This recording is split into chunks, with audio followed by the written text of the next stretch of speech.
Doa. Bismillahirrahmanirrahim. Ya Allah, sesungguhnya Engkaulah Tuhan yang mempunyai kebesaran dan keagungan, yang memerintah dan mentadbir alam sekalian. Tiada berlaku sesuatu melainkan dengan kehendak dan kekuasaan daripada-Mu jua. Kepada Engkaulah sebenar-benarnya tempat kami meletakkan harapan dan memohon pertolongan. Ya Allah, apalah kiranya dengan kemurahan-Mu Engkau anugerahkan kepada kami sebaik-baik ilham dan pikiran, dan berikanlah kami sebaik-baik pimpinan untuk menjalankan tugas dan kewajipan kami. Mudahkan kepada kami segala kerumitan dalam menyelesaikan persoalan-persoalan yang diperbahaskan di dalam sidangan kami ini, dan sampaikanlah kami kepada kata sepakat dan tujuan-tujuan yang muktamad demi untuk kepentingan dan kebaikan negara. Seterusnya, kepada Engkaulah juga kami harapkan agar segala usaha dan cita-cita kerajaan dalam rancangan-rancangan pembangunannya akan berhasil dan berjaya untuk membawa kemakmuran, keadilan dan kebahagiaan kepada rakyat seluruhnya. Amin.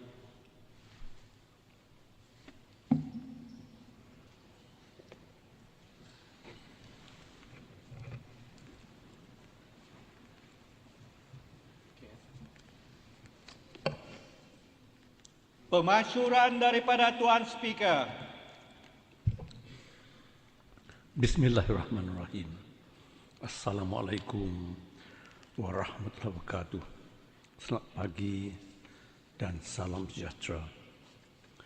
Ahli yang berhormat, I have granted leave of absence under Standing Order 81 to Yang Berhormat Datuk Ding Keong Hin, Honourable Member for N46 Meradong, for today's sitting.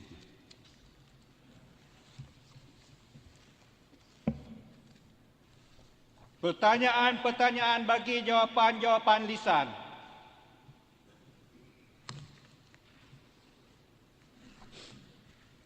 Yang Berhormat Encik Royston Valentine Telian.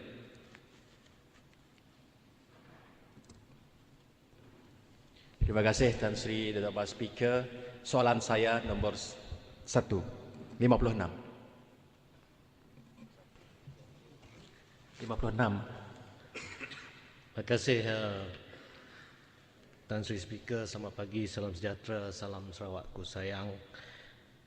Mano engkuko ari telian minta nembiak sama mansang mindset ninga kemajukan kemudahan bajet Premier 2024 meri penglantang. Untuk maklumat ahli yang berhormat bagi talian, pada masa ini pihak kementerian belum mempunyai perancangan khusus bagi merasmikan pelaksanaan DUN ataupun Dewan Belia Sarawak. Namun pada masa ini pihak kementerian melalui kolaborasi rakan strategik dengan sebekas dan persatuan-persatuan belia sememangnya platform bagi mengasah bakat kepimpinan di kalangan belia.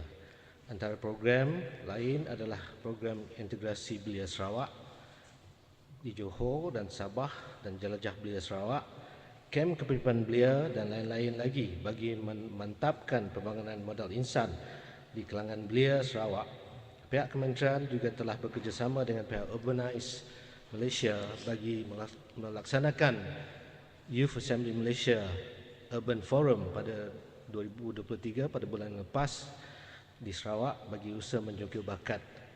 Seperti mana yang kita tahu, Yang Berhormat Talian dan Yang Macan merupakan bekas ahli Parlimen belia Malaysia, dan pada masa sekarang kita ada 9 orang ahli belia kita yang bersama memberi sumbangan di Parlimen belia Malaysia.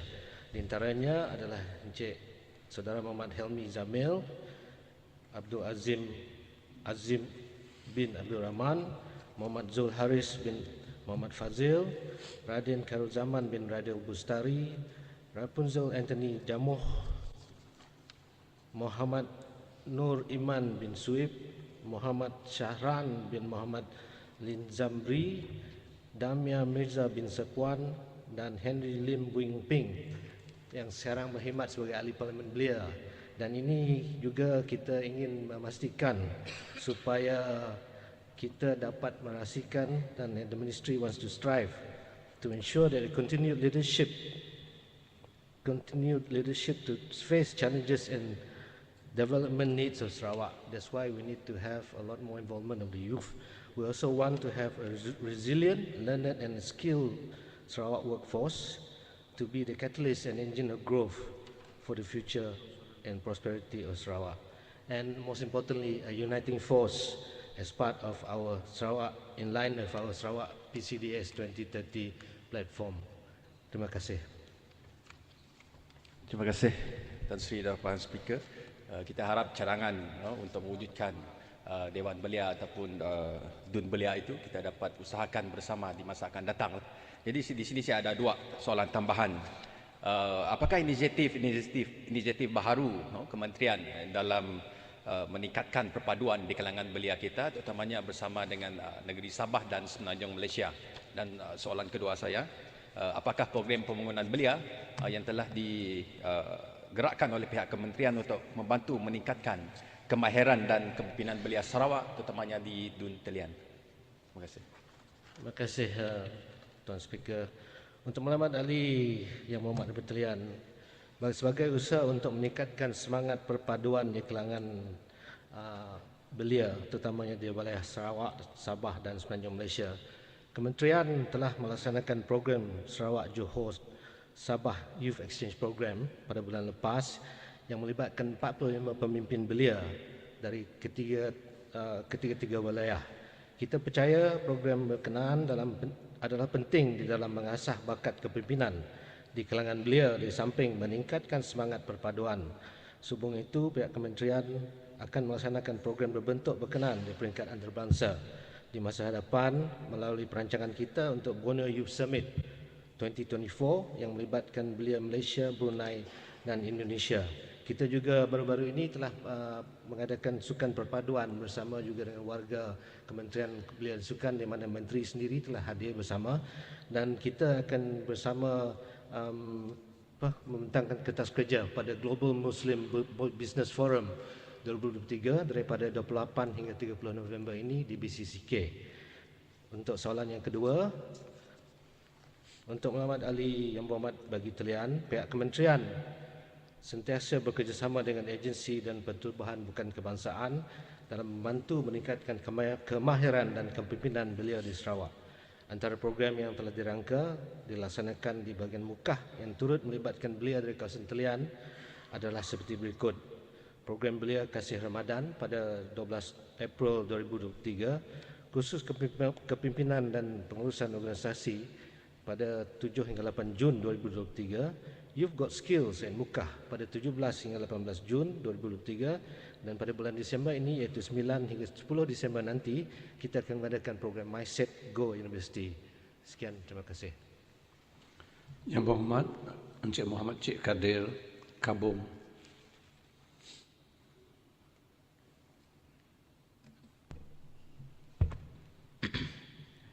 Terima kasih Tuan Speaker. Soalan saya nombor 57.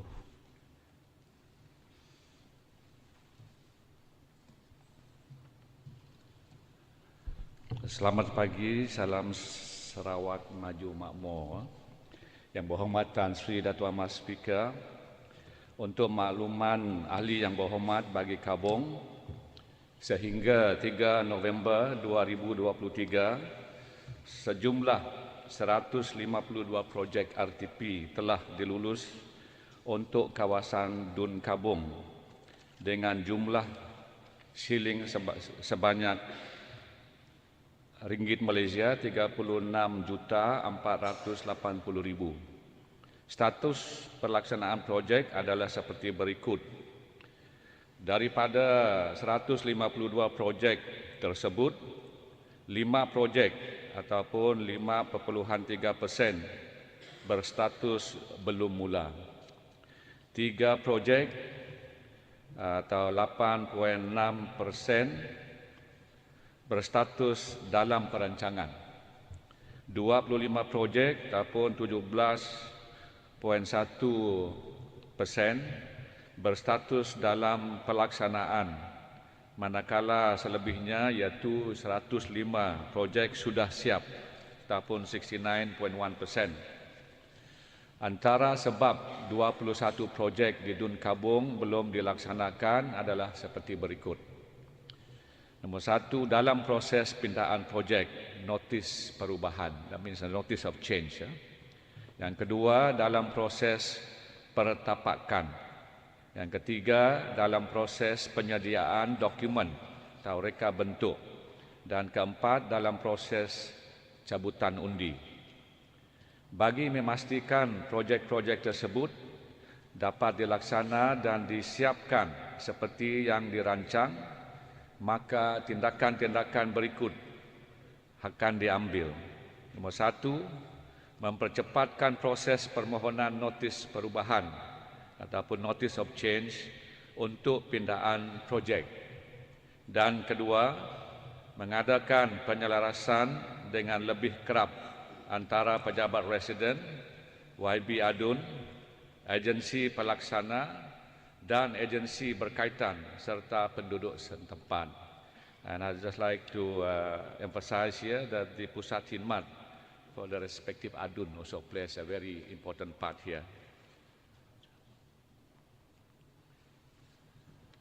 Terima kasih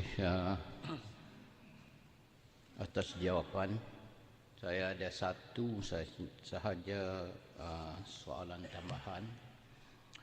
Apakah penyumbang kepada kelewatan meluluskan notice of change?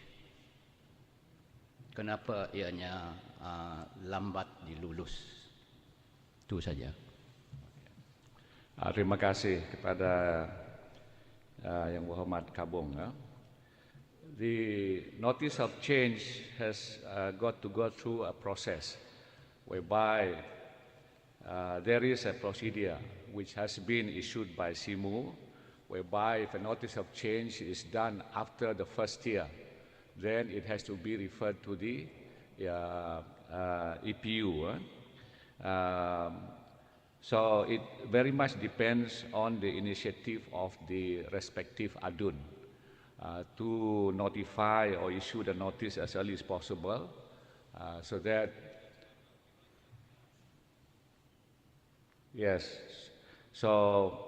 that the EPU can process the notice of change earlier. That means as long as the citing approval has been obtained, it should not take that long.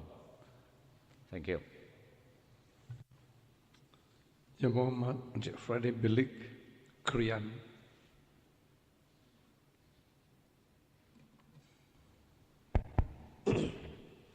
Terima kasih Tan Sri Datuk Amar Speaker. Soalan saya nombor 58.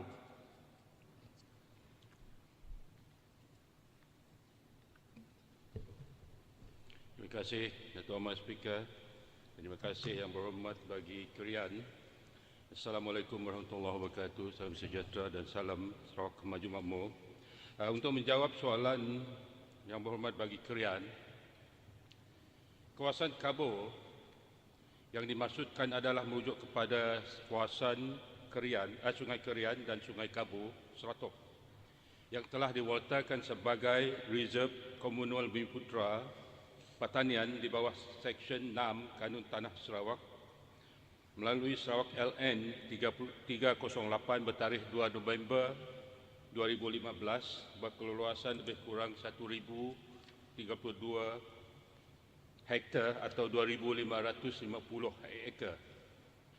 Pengukuran lot individu ke atas sebahagian daripada kawasan berkenaan iaitu seluas 655 hektar atau 1,619 ekar melibatkan sebanyak 450 lot telah siap pada Januari 2023 tahun ini, dengan 90 lot telah dikeluarkan dengan surat hak milik tanah dan baki sebanyak 360 lot dalam proses untuk dikeluarkan dengan surat hak milik tanah. Terima kasih. Terima kasih atas jawapan Timbalan Menteri. Saya ada dua soalan tambahan. Yang pertama, apakah progres pengukuran perimeter tanah NCR di dalam DUN saya iaitu N39 Krian setakat ini, dan daripada jumlah itu berapakah keluasan tanah yang telah diwarta di bawah Seksyen 6? Soalan tambahan yang kedua, bagaimanakah cara untuk memastikan sesuatu permohonan pengukuran lot individu diproses dan dilaksanakan dengan berkesan, terutama ke atas baki kuasaan yang belum dimulakan pengukuran di kuasaan kabel tersebut? Terima kasih. Terima kasih sekali lagi Tan Sri Dato' Ahmad Speaker, dan terima kasih sekali lagi kepada Yang Berhormat Bagi Krian. Sebenarnya soalan satu tadi belum penuh dijawab, tapi saya sambungkan dan seterusnya akan jawab soalan tambahan. Jadi baki 377 hektar atau 932 ekar bagi lagi sebelum dapat diukur, memandangkan para penuntut masih dalam proses penentuan dan penandaan sempadan rintis lot individu masing-masing di lapangan. Sisi dialog bersama penuntut tanah terlibat telah dijadualkan untuk diadakan pada bulan Disember 2023 bagi mengesahkan kesediaan mereka sebelum pengukuran dapat diteruskan ke atas baki kawasan berkenaan. Jadi seterusnya untuk menjawab soalan 1 dan 2 tadi, setakat 31 Oktober 2023, seluas 36,635 hektar atau 88,052 ekar telah diluruskan untuk diukur perimeter di bawah program pengukuran tanah NCR inisiatif baru. Daripada jumlah ini, seluas 32,705 hektar atau 80,814 ekar telah siap diukur, manakala 775 hektar atau 1,915 ekar lagi akan dimulakan pengukuran pada tahun 2024, melibatkan kawasan Ulu Melupa, Krian, Seratok seluas 18,504 hektar atau 45,723 ekar telah diwatakan sebagai reserve komunal bumi putra pertanian di bawah Seksyen 6 Kanun Tanah Sarawak. Untuk menjawab soalan kedua, bagi memastikan permohonan pengukuran lot individu dapat diproses dan dilaksanakan dengan berkesan, penuntut tanah mestilah bersedia untuk tanah mereka diukur dengan mengenal pasti dan merintis sempadan tanah masing-masing dan mengemukakan pelan lakaran kasar beserta senarai nama penuntut tanah bersama-sama dengan permohonan mereka. Tanah yang dituntut juga hendaklah bebas daripada pertikaian dan penuntut hendaklah memastikan mereka dapat hadir semasa pengukuran di lapangan. Penubuhan jawatankuasa tanah atau land committee di kalangan para penuntut tanah adalah amat digalakkan dalam membantu kerja-kerja persediaan sebelum, semasa dan selepas pengukuran dilaksanakan. Terima kasih. Yang Berhormat Menteri Johnny Pang, Tanjung Batu.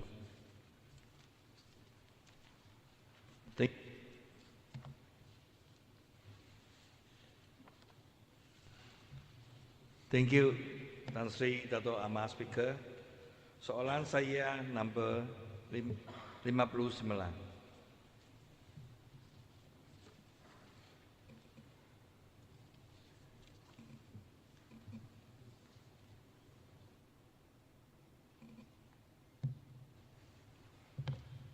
Ya, terima kasih Tan Sri Dato' Ahmad Speaker.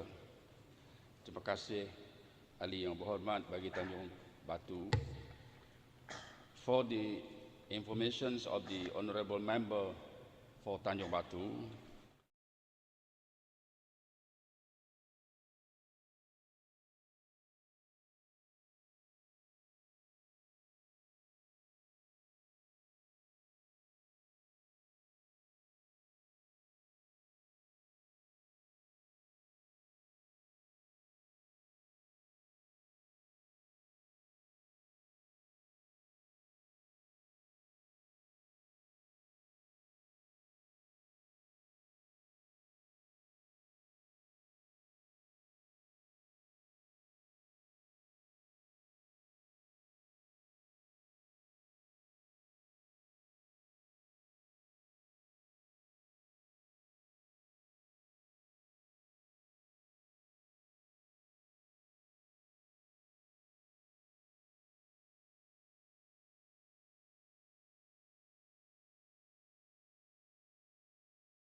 Thank you, Deputy Minister.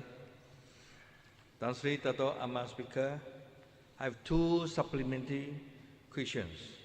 Number one, will the handling over affect the current Bintulu port operation? Number two, what is the Sarawak government's plan for Bintulu port? Thank you. Thank you, Tan Sri Dato' Amar Speaker. Thank you, the Honourable Member for Tanjung Batu. In response to the supplementary question number one, the handing over of Bintulu Port Authority involves the change of administration from the federal government to the state government. The transition will not disrupt the Bintulu Port operation. To answer the second supplementary question regarding plans for Bintulu Port, under Sarawak government administration, Bintulu Port will play a pivotal role in facilitating Sarawak economic development, in particular the oil and gas industry and its midstream and downstream activity. Edible wells, the proposed supply-based carbon capture, utilization and storage CCUS, production of hydrogen and other biofuel. Thank you. Yang Berhormat Datuk Seri Wong Sungkoh Bawang Asan. Thank you. Yang Berhormat Tan Sri Dato' Amar Speaker, my question is 60.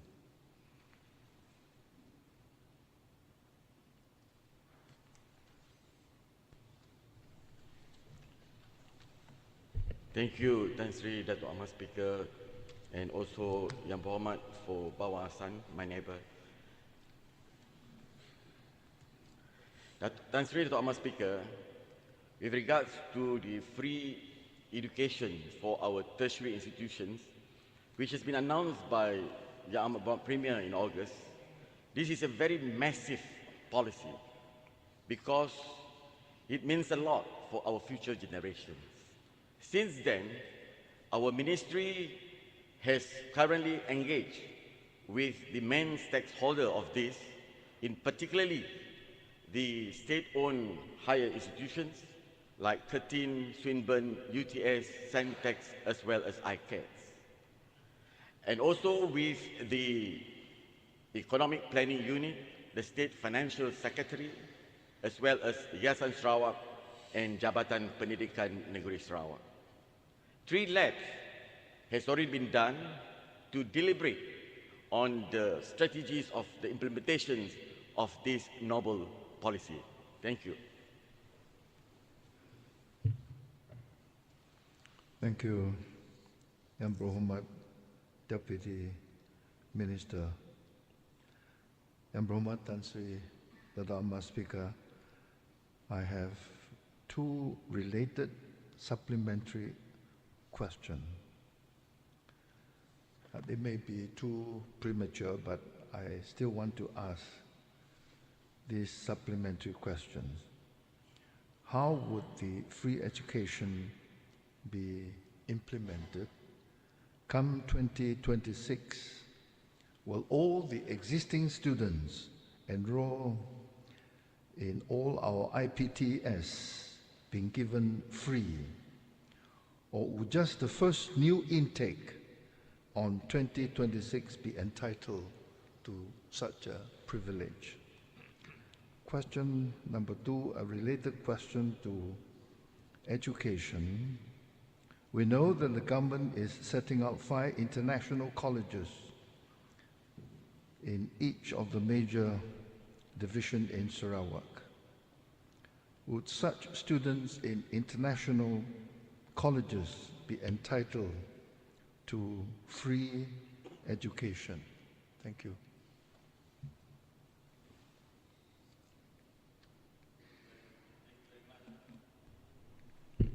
Thank you very much, Yang Berhormat for Bawang Asan.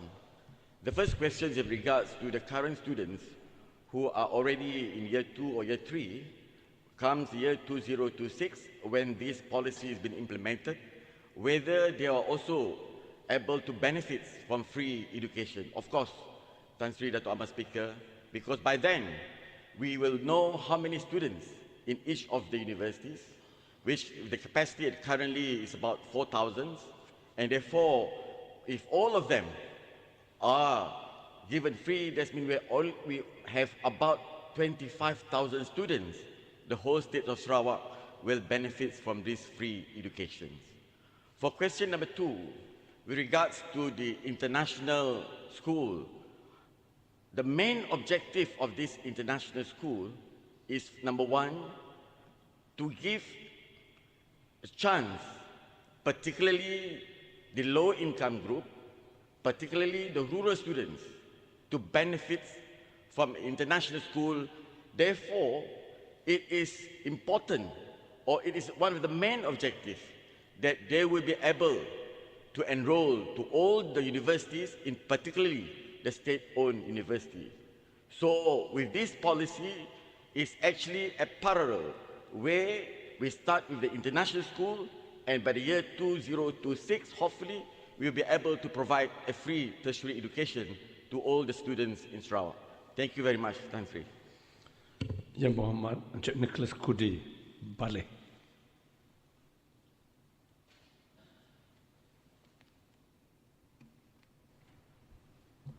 Terima kasih, Tan Sri Dato' Ahmad Speaker. Soalan saya nombor 61.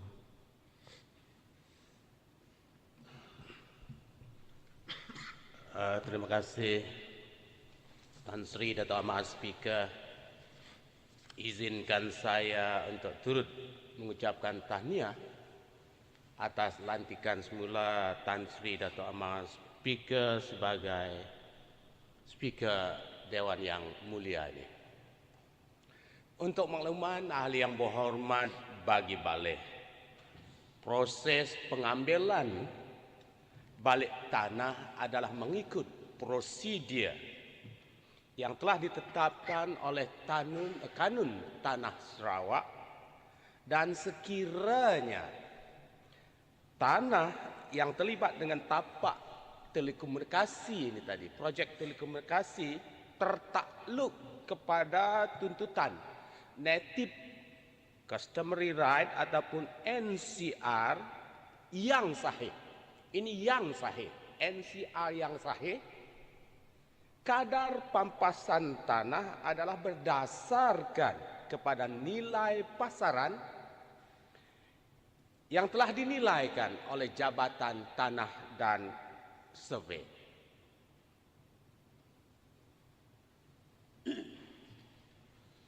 Terima kasih, Yang Berhormat Timbalan Menteri, di atas jawapan sebentar tadi.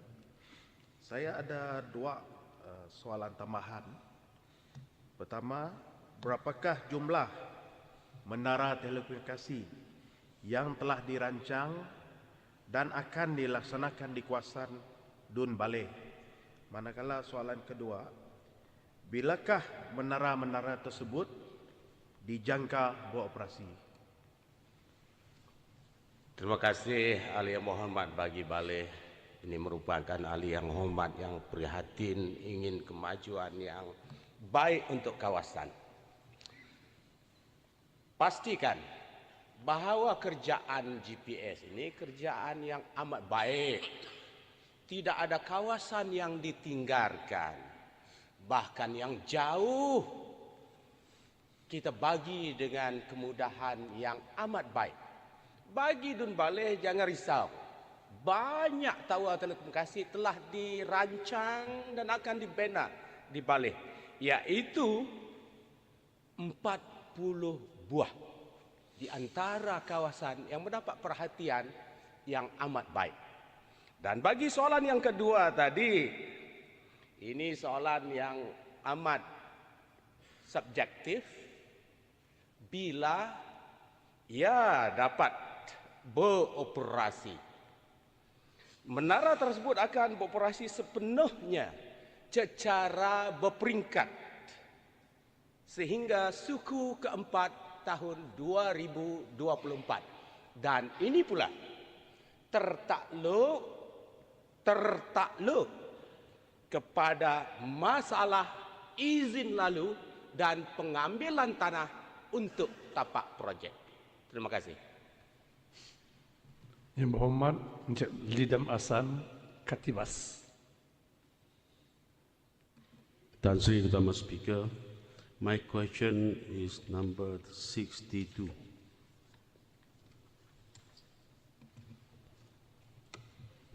Terima kasih Tan Sri Speaker. Terima kasih Ahli Yang Berhormat from Katibas.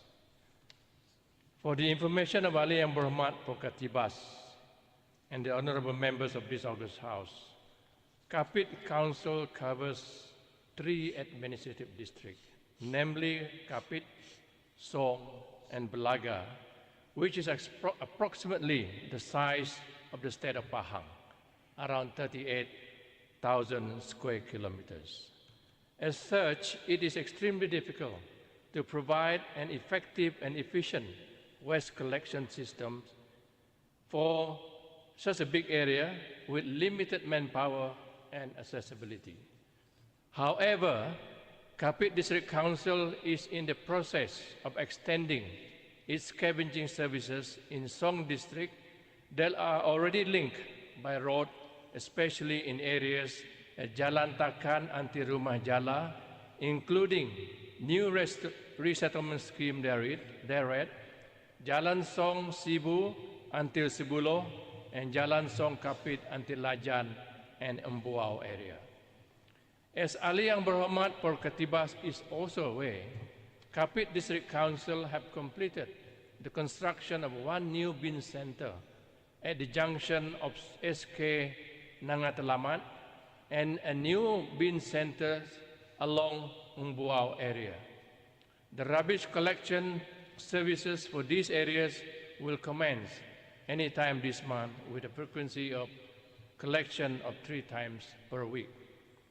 For the long-term plan, Kapit District Council will increase the number of bin centers along Jalan Temalat up to Teluk Jambu, Empuau until Lajan, and along Jalan Takan up to Rumah Pengulu Galau in stages starting next year. As for Nanga Major, the rubbish collection services will be provided once the collapsed bridge is rebuilt. Thank you, Deputy Ministers. I have 2 questions. What is the current status of Song dumping ground, and is there any plan by Majlis Daerah Kapit to build a new landfill? Thank you. Thank you, Tan Sri Ahmad Speaker. For the information of Ahli Yang Berhormat Katibas, the Song dumping ground, the existing Song dumping ground located at Jalan Takan is 60% full with an expected lifespan of another 8 more years. So, in the long run, Kapit District Council has already planned to build a level 3 sanitary landfill with environmental engineering features such as leachate circulation, passive landfill gas venting system, and leachate treatment system at Nanga Mumu, which will cover rubbish collection from Kapit as well as Song. The Council, in collaboration with the Land Survey Department, is still in the process of identifying a suitable site at Nanga Mumu for that purpose. Thank you very much. Yang Berhormat Encik Miro Anak Simu Serembu.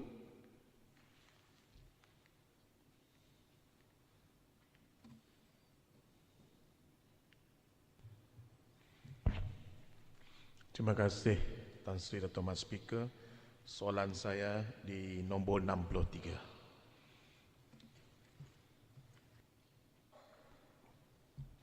Terima kasih Tan Sri Utama Speaker, dan terima kasih kepada Ahli Yang Berhormat daripada Serembu. Untuk makluman Ahli Yang Berhormat daripada Serembu, setakat ini belum ada perancangan untuk pembinaan stesen penguatkuasa timbang di sekitar Jalan Bau Kucing. Walau bagaimanapun, Jabatan Pengangkutan Jalan JPJ Sarawak telah dibekalkan 3 unit alat timbang mudah alih yang digunakan bagi tujuan penguatkuasa kenderaan perdagangan yang membawa lebih muatan. Sehingga Oktober 2023, sebanyak 1,771 yang merupakan stesen penguatkuasa utama bagi bahagian Kuching, Samarahan dan Serian dalam melaksanakan operasi berkaitan dengan kenderaan lebih muatan. Selain itu, Jabatan Pengangkutan Jalan Sarawak turut juga mempunyai 2 stesen penguatkuasa timbang di Setapang, Sibu dan Skaloh, Miri. Terima kasih Tan Sri Tuan Speaker, terima kasih Timbalan Menteri. Saya ada 2 soalan tambahan yang dikemukakan. Yang pertama, berapakah jumlah saman yang telah dikeluarkan di bahagian Kuching bagi kenderaan melebihi muatan ataupun muatan berbahaya pada tahun 2023? Dan yang kedua, apakah saluran yang boleh digunakan pakai oleh orang awam untuk membuat aduan kepada pihak berkuasa? Terima kasih. Tan Sri Speaker, terima kasih kepada ahli yang berhormat daripada Serembu. Untuk soalan pertama, setakat bulan Oktober 2023, sebanyak 343 saman telah dikeluarkan kepada kenderaan melebihi muatan ataupun muatan berbahaya di bahagian Kuching, termasuk Jalan Bau Kuching, dan pihak Kementerian dan JPJ sentiasa mengalu-alukan kerjasama orang awam untuk membuat aduan berkaitan isu tersebut. Untuk jawapan ahli yang Serembu nombor 2, orang awam boleh membuat aduan secara terus kepada Jabatan Pengangkutan Jalan iaitu JPJ melalui email aduan.traffic.sarawak@jpj.gov.my dan melalui WhatsApp juga kepada Lembaga Pelesen Kenderaan Perdagangan LPKP Sarawak melalui nombor 011-242-52754. I repeat, maybe a lot of people may want to do that. 011-242-52754. Atau berhubung dengan PDRM melalui aplikasi Volunteer Smartphone Patrol VSP.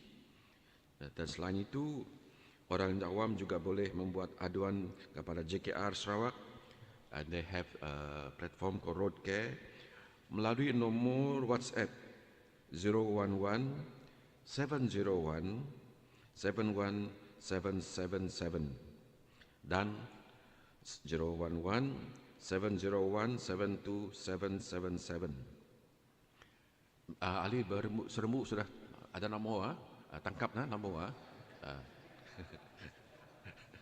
Jangan lupa nomor. Setiap aduan boleh disertakan dengan gambar. Jangan lupa aduan Serembu, gambar, tarikh dan masa kejadian berlaku. Sekian, terima kasih. Yang berhormat Encik Cheng Jin Ek, Bukit Asek.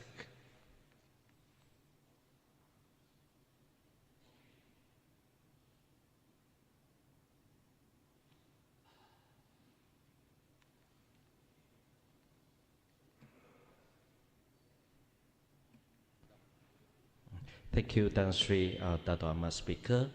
My question is question number 64.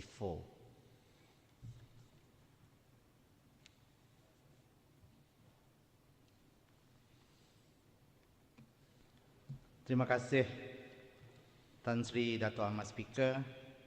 Selamat pagi dan salam Sarawak Maju Makmur. Dato' Amat Speaker, Tan Sri Dato' Amat Speaker, sebelum saya menjawab soalan, saya juga dengan rakan-rakan ahli Dewan yang mulia ini ingin menggunakan peluang ini untuk mengucapkan tahniah kepada Tan Sri Dato' Amat Speaker di atas pelantikan semula sebagai Speaker Dewan yang mulia ini baru-baru ini.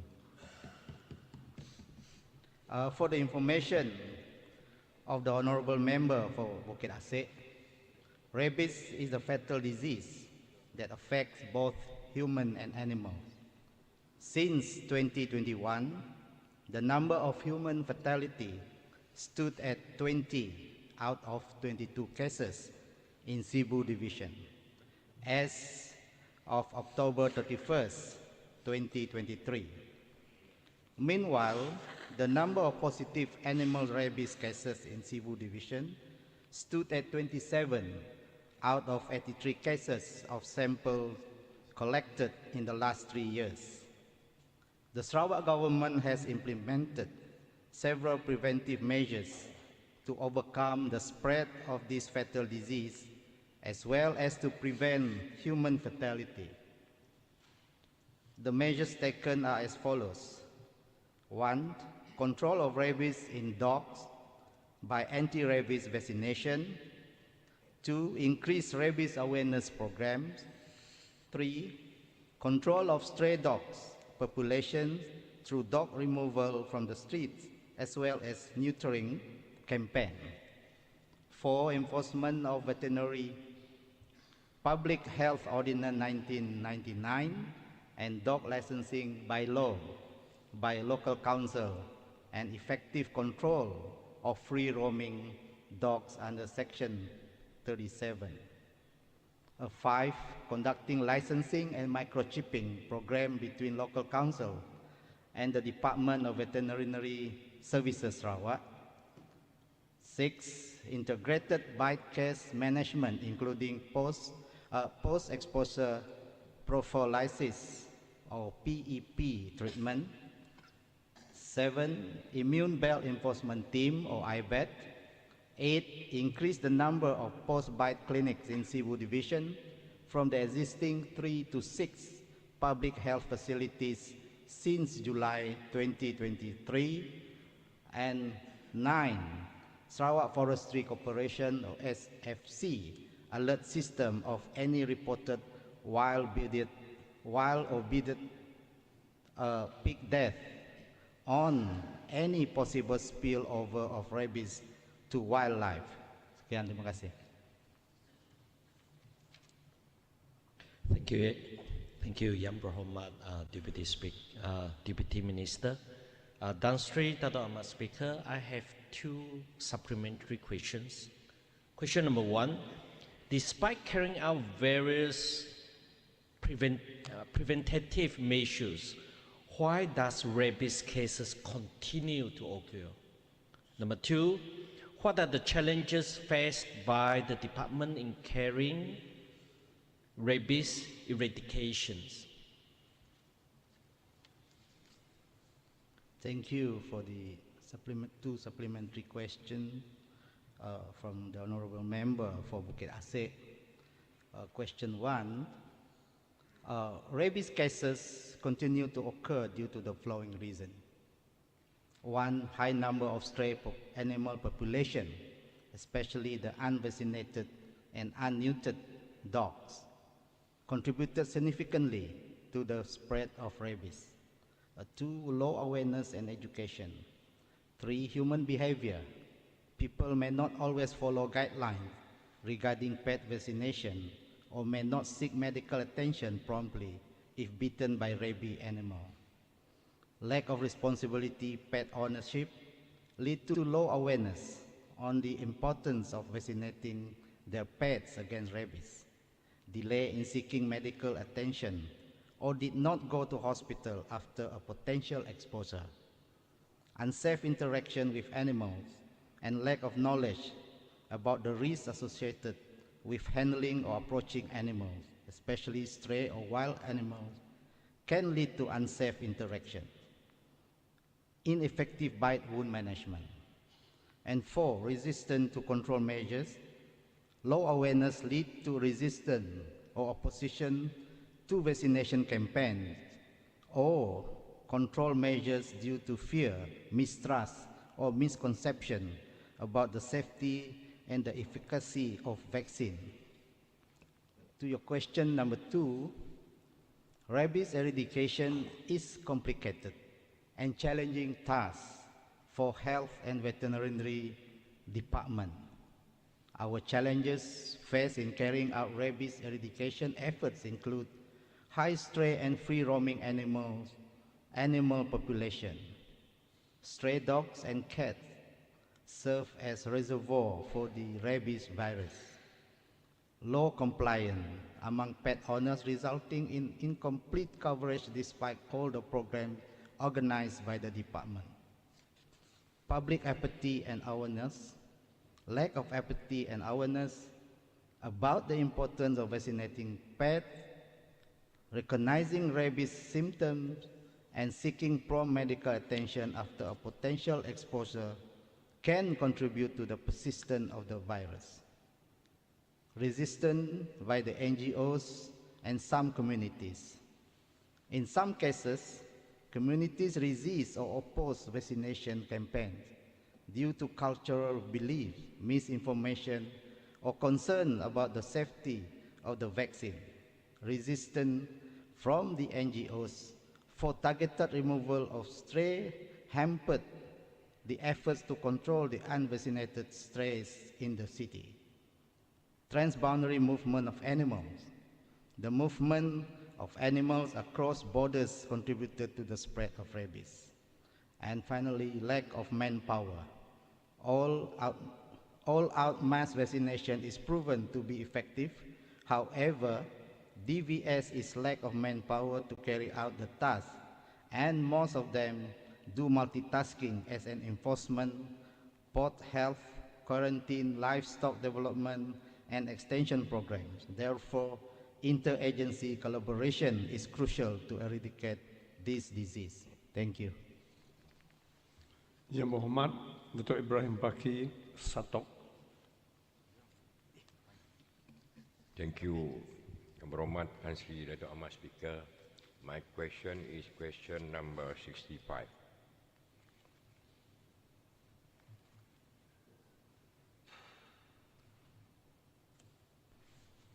Terima kasih Tan Sri Datuk Ahmad Speaker. For the information of Ahli Yang Berhormat for Satok and all the honourable members of this House, the establishment of preschools, especially in rural areas, is based on the needs and requests of the local communities and leaders. Through Majlis Pembangunan Awal Kanak-Kanak, MPEX, in which all implementing agencies are its members, we coordinate the establishment of preschools so as to avoid overlapping. Sedidik, being our state-owned early childhood provider, will fill in the gap in areas that are not covered by other agencies. Currently, Sedidik has 5 preschools in quite a rural area that are in Long Kawa, Long Kerangan, Long Leng, Long Jenalong, and Bak Selulong to cater the needs of our Penan children. The upcoming preschools in rural areas are Rumah Seliau Ulu Oyak Selangau Sibu, which is expected to start operating in early 2024, and another one at Long Tebani, Sungai Paung Ulu Tinjar Baram, which is expected to operate in second quarter of 2024. For information of Ahli Yang Berhormat for Satok, the enrollment rate at the government preschools now is 46,505 children out of 70,305 preschool enrollment, which is 66.14%. Based on the data by Jabatan Pendidikan Negeri Sarawak, JPNS, 98.71% of Year 1 children attending the 2023-2024 academic year have attended preschools? Thank you. Thank you, Deputy Yang Berhormat Deputy Minister. I have two supplementary questions. Number one, what are the initiatives by the Ministry to ensure that the access to preschool education for special needs children? And the other one is, what are the steps taken to ensure the quality of preschool educators in Sarawak? Thank you, Tan Sri Dato' Ahmad Speaker. And for information of Ahli Yang Berhormat for Satok again, thank you for your two supplementary questions. The Ministry has actually embarked on an open door policy since 2020. There are now 129 special needs children in Sedide preschools. Besides Sedide, there are 146 special needs children in 26 prasekolah under Jabatan Pendidikan Negeri, 17 children in Tadika Kemas, and 97 children in 22 private schools. So actually these are the special needs students through our open door policy. To support educators in their task to deal with special needs children, trainings are provided through collaborations with One Stop Early Intervention Center Sarawak, or SEC Sarawak. And for the second question, to ensure the quality of preschool educators, several initiatives are taken by various implementing agencies like Sedide, Kemas, Japnin, JPN, and also private institutions, of which among the initiatives include conducting continuous professional development, CPD, and upskilling programs to ensure their skills and knowledge to better assist and guide our young learners. In 2023, 9 courses have been conducted involving 800 educators. For Sedide, our state-owned early childhood education provider, the Ministry has set a target that is to achieve 100% of the 163 educators having at least diploma in ECCE. ECCE is Early Childhood Care and Education. By 2025, that's the target, 100% by 2025. As of October 2023, 93.25%, that is 152 educators of Sedide, have at least diploma in ECCE. The remaining 11 are still pursuing their studies and are expected to graduate in 2025, as the target is 100% by then. The Ministry and the various implementing agencies will continue to conduct relevant trainings and courses in 2024. Thank you. Yang Berhormat Encik Fazruddin Abdul Rahman, Tupong. Thank you, Yang Berhormat Tan Sri Dato' Ahmad Speaker. My question is number 66.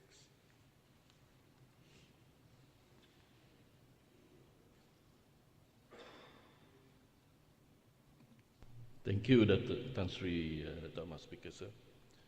For the information of Ali Yang Berhormat for Tupong, there are basically two solutions to adapt and mitigate climate change. The first solution is through the nature-based solution, and the second solution is through technical-based solution. Through the nature-based solution, this includes our carbon sink, which make up the 62% of forests in Sarawak, mangrove, peat, coral, seagrass, and plankton. The second solution is the technical-based solution, which includes all our renewable energy, including hydropower, solar power, hydrogen, microalgae, synthetic energies, carbon capture, usage and storage. This is a more accurate and effective solution towards the mitigation of climate change. So the Sarawak government is promoting the private sector participation in renewable energy projects with the objective to attract more foreign direct investment, FDI, and global leading companies to Sarawak. By 2030, the government is targeting to install a maximum of a few thousand megawatts of energy through the large-scale solar generation in all our 4 dams. The government, through the Sarawak Energy Berhad, is developing a pilot project of 50 megawatts floating solar project on the Batang Air Reservoir. The project is currently under implementation and is expected to be commissioned in 2024. The project is developed and shall be operated as an independent power producer, IPP, with SEB partnering an international conglomerate in the IPP. At the same time, the government has also introduced a net energy metering, or NEM, scheme. Under the NEM, excess energy generated from the consumer solar panels can be exported back to the grid, and this excess energy will be credited to the NEM users' electricity bill. Thank you. Terima kasih Tan Sri Dato' Ahmad Speaker. Terima kasih Member for Demak Laut. I have 2 supplementary questions. I would like to know what is the current capacity mix and how do we plan to integrate the solar into our grid. As we know the issue of intermittent, as we know the solar would not be able to provide the 24 hours power supply. Thank you, Tan Sri Dato' Ahmad Speaker. Thank you, Ahli Muhammad for Tupong. Sarawak Energy is tasked to maintain a minimum of 60% renewable energy capacity mix by 2030, including solar and other alternative energy sources. At this point of time, it is made up of 62% hydro, 21% natural gas, 16% coal, and 1% diesel. For the second supplementary question, the current generation capacity, where the majority is from dependable resources such as large hydropower, solar intermittency does not pose any integrate or operational issue. However, Sarawak Energy is also assessing and exploring the use of battery energy storage system, BESS, which has long been seen as one of the key elements enabling a safe and reliable integration of intermittent energy sources such as solar into the grid system. Thank you. Yang Muhammad Datuk Sri Huang Tiong Si, Repok.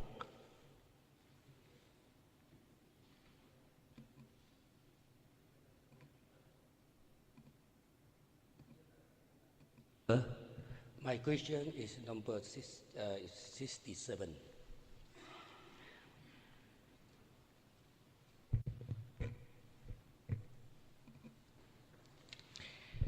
Thank you, Tan Sri Dato' Ahmad Speaker, and Ali Yang Berhormat for Repok. The provisions of affordable housing is under the concurrent list of federal constitutions. Sarawak government is always committed to coordinating and implementing affordable housing development to target groups such as B40, with the desire to ensure that they can have a roof over their heads. Sarawak government plans to deliver 2,478 units of affordable housing throughout Sarawak under RMK 12. Currently, the Ministry of Public Health, Housing and Local Government adopts national affordable housing policy for the implementation of low-cost housing development in Sarawak. We've kept the pricing of affordable housing between 100,000 ringgit to 300,000 ringgit. The Sarawak government in collaboration with Jabatan Perumahan Negara, also provides low-cost housing program known as Program Perumahan Rakyat, PPR, offering low-cost housing at the price of 50,400 ringgit to 59,220 ringgit. Aside from this, Sarawak government sanctioned affordable housing schemes by the private sectors and the requirements for overall housing development planning as imposed by State Planning Authority (SPA) through the delivery of Spectra Light, Spectra Medium, Putra, and Sri Pertiwi are also being implemented. To assist low-income group in owning a house, Sarawak government since 2021 have introduced Housing Deposit and Repayment Assistance Scheme, HDRAS, where all eligible first-time house buyer will be assisted with the amount of 10,000 ringgit as a deposit or assistance for the monthly repayment of housing loan at 200 ringgit per month for a period of 48 months. Aside from this, the development of Rumah Spectra Permata, RSP, a scheme Pembesaran Kampung, SPK, and scheme Penampatan Semula, SPS, are also being implemented. Currently, Housing Development Corporation, HDC, is in the progress of constructing 30 units of RSP as SPK Susul Jambu Sarike. Thank you, Tan Sri Dato' Ahmad Speaker. I have two supplementary questions. Number one, where is the completion date for the construction of 30 units Rumah Spectra Permata, RSP, scheme Pembesaran Kampung SPK Susu Jambu Sarike? Number two, does the government provide assistance for the construction of affordable housing on individual residential title land? Thank you. Thank you, Ali Yang Muhammad, for report for your supplementary questions. Tan Sri Dato' Ahmad Speaker, the construction of the 30 units of Rumah Spectra Permata, ISP, at Scheme Pembesaran Kampung, SPK Susul Jambu Sarike, is expected to be completed end of next year. As for question number two, HDC through Mutiara Mortgage and Credit Sandian Berhad provides Rumah Spectra Mutiara RSN program to assist eligible individual landowners to build their own house at the cost of 70,000 ringgit up to 120,000 ringgit. Thank you.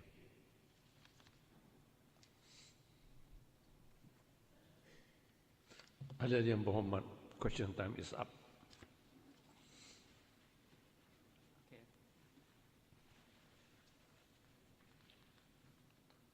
Perbahasan atas bacaan kali yang kedua, Rang Undang-Undang Pembekalan 2024-2023 dan usul untuk merujuk resolusi anggaran pembelanjaan pembangunan bagi tahun 2024.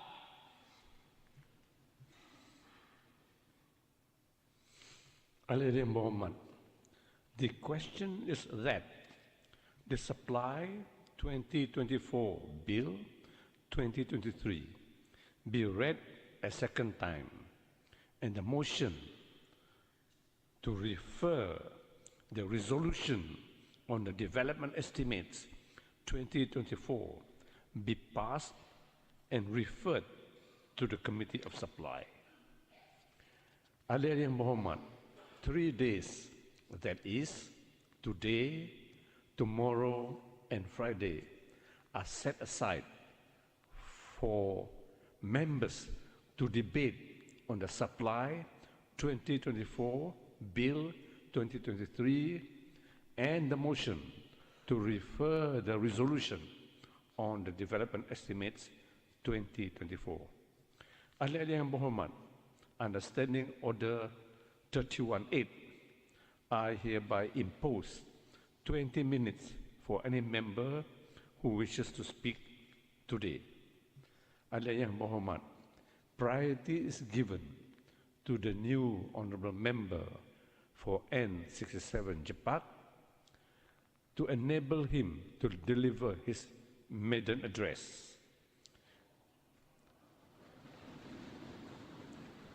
There shall be no interruption during the maiden address, and I allow his speech beyond 20 minutes.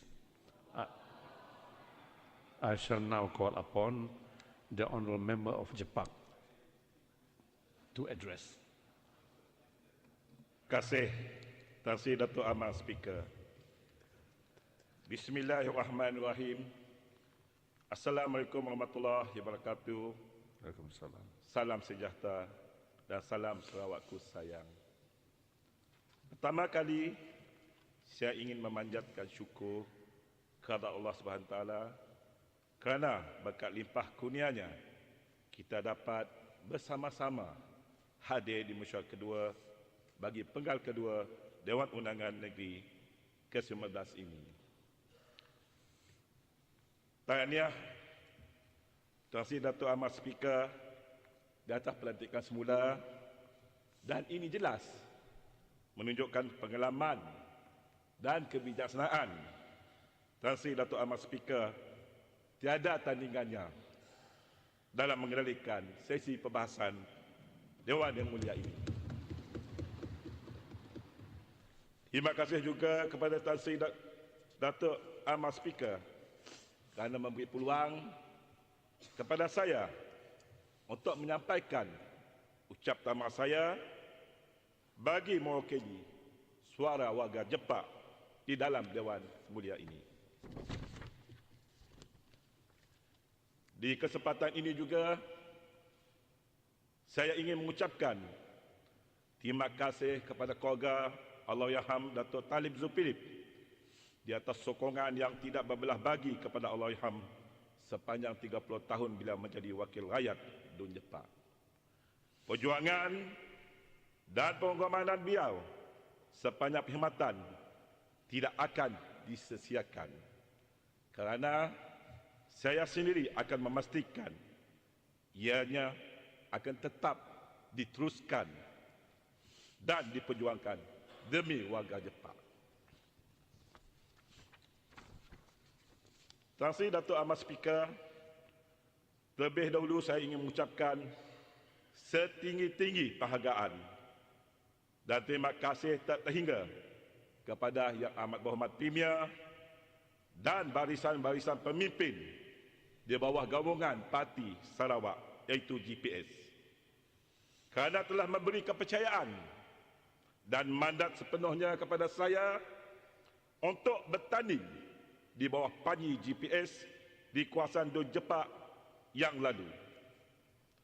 Alhamdulillah, dengan berkat kerjasama dari semua pihak-pihak, khususnya barisan pemimpin-pemimpin GPS seluruh Sarawak dan khasnya juga kepada pengundi-pengundi di Dun N62 Jepak serta seluruh keluarga besar Parti Pasaka Bumi Putera Bersatu cawangan N62 Jepak telah bertungkus lumus. Maka sekali lagi saya menzahirkan dengan izinnya kursi Dun Jepak masih kekal milik GPS. Ini adalah kemenangan manis buat keluarga GPS dan bukanlah kemenangan kepada saya secara pribadi. Kemenangan ini memberi petunjuk yang jelas bahawa rakyat semakin yakin dengan kepimpinan kerajaan GPS di bawah kepimpinan Yang Amat Berhormat Premier Datuk Petinggi Tan Sri Dr. Abang Haji Abdul Rahman Zohari bin Tun Haji Abang Hopeng, Sabah dan tahniah diucapkan. Di sini semalam ada pantun kan? Hari ini pun saya ada buat 2 angka pantun ditujukan kepada semua yang membantu PRK Jepak pada 4 November 2023. Pergi memburu bersama rakan, dapat seekor ayam hutan. Terima kasih kami ucapkan kerana sudi hulurkan bantuan. Letih berjalan di tengah pekan, singgah sebentar di Gerai City. Terima kasih kami ucapkan atas segala jasa dan bakti. Terima kasih Datuk Amat Speaker.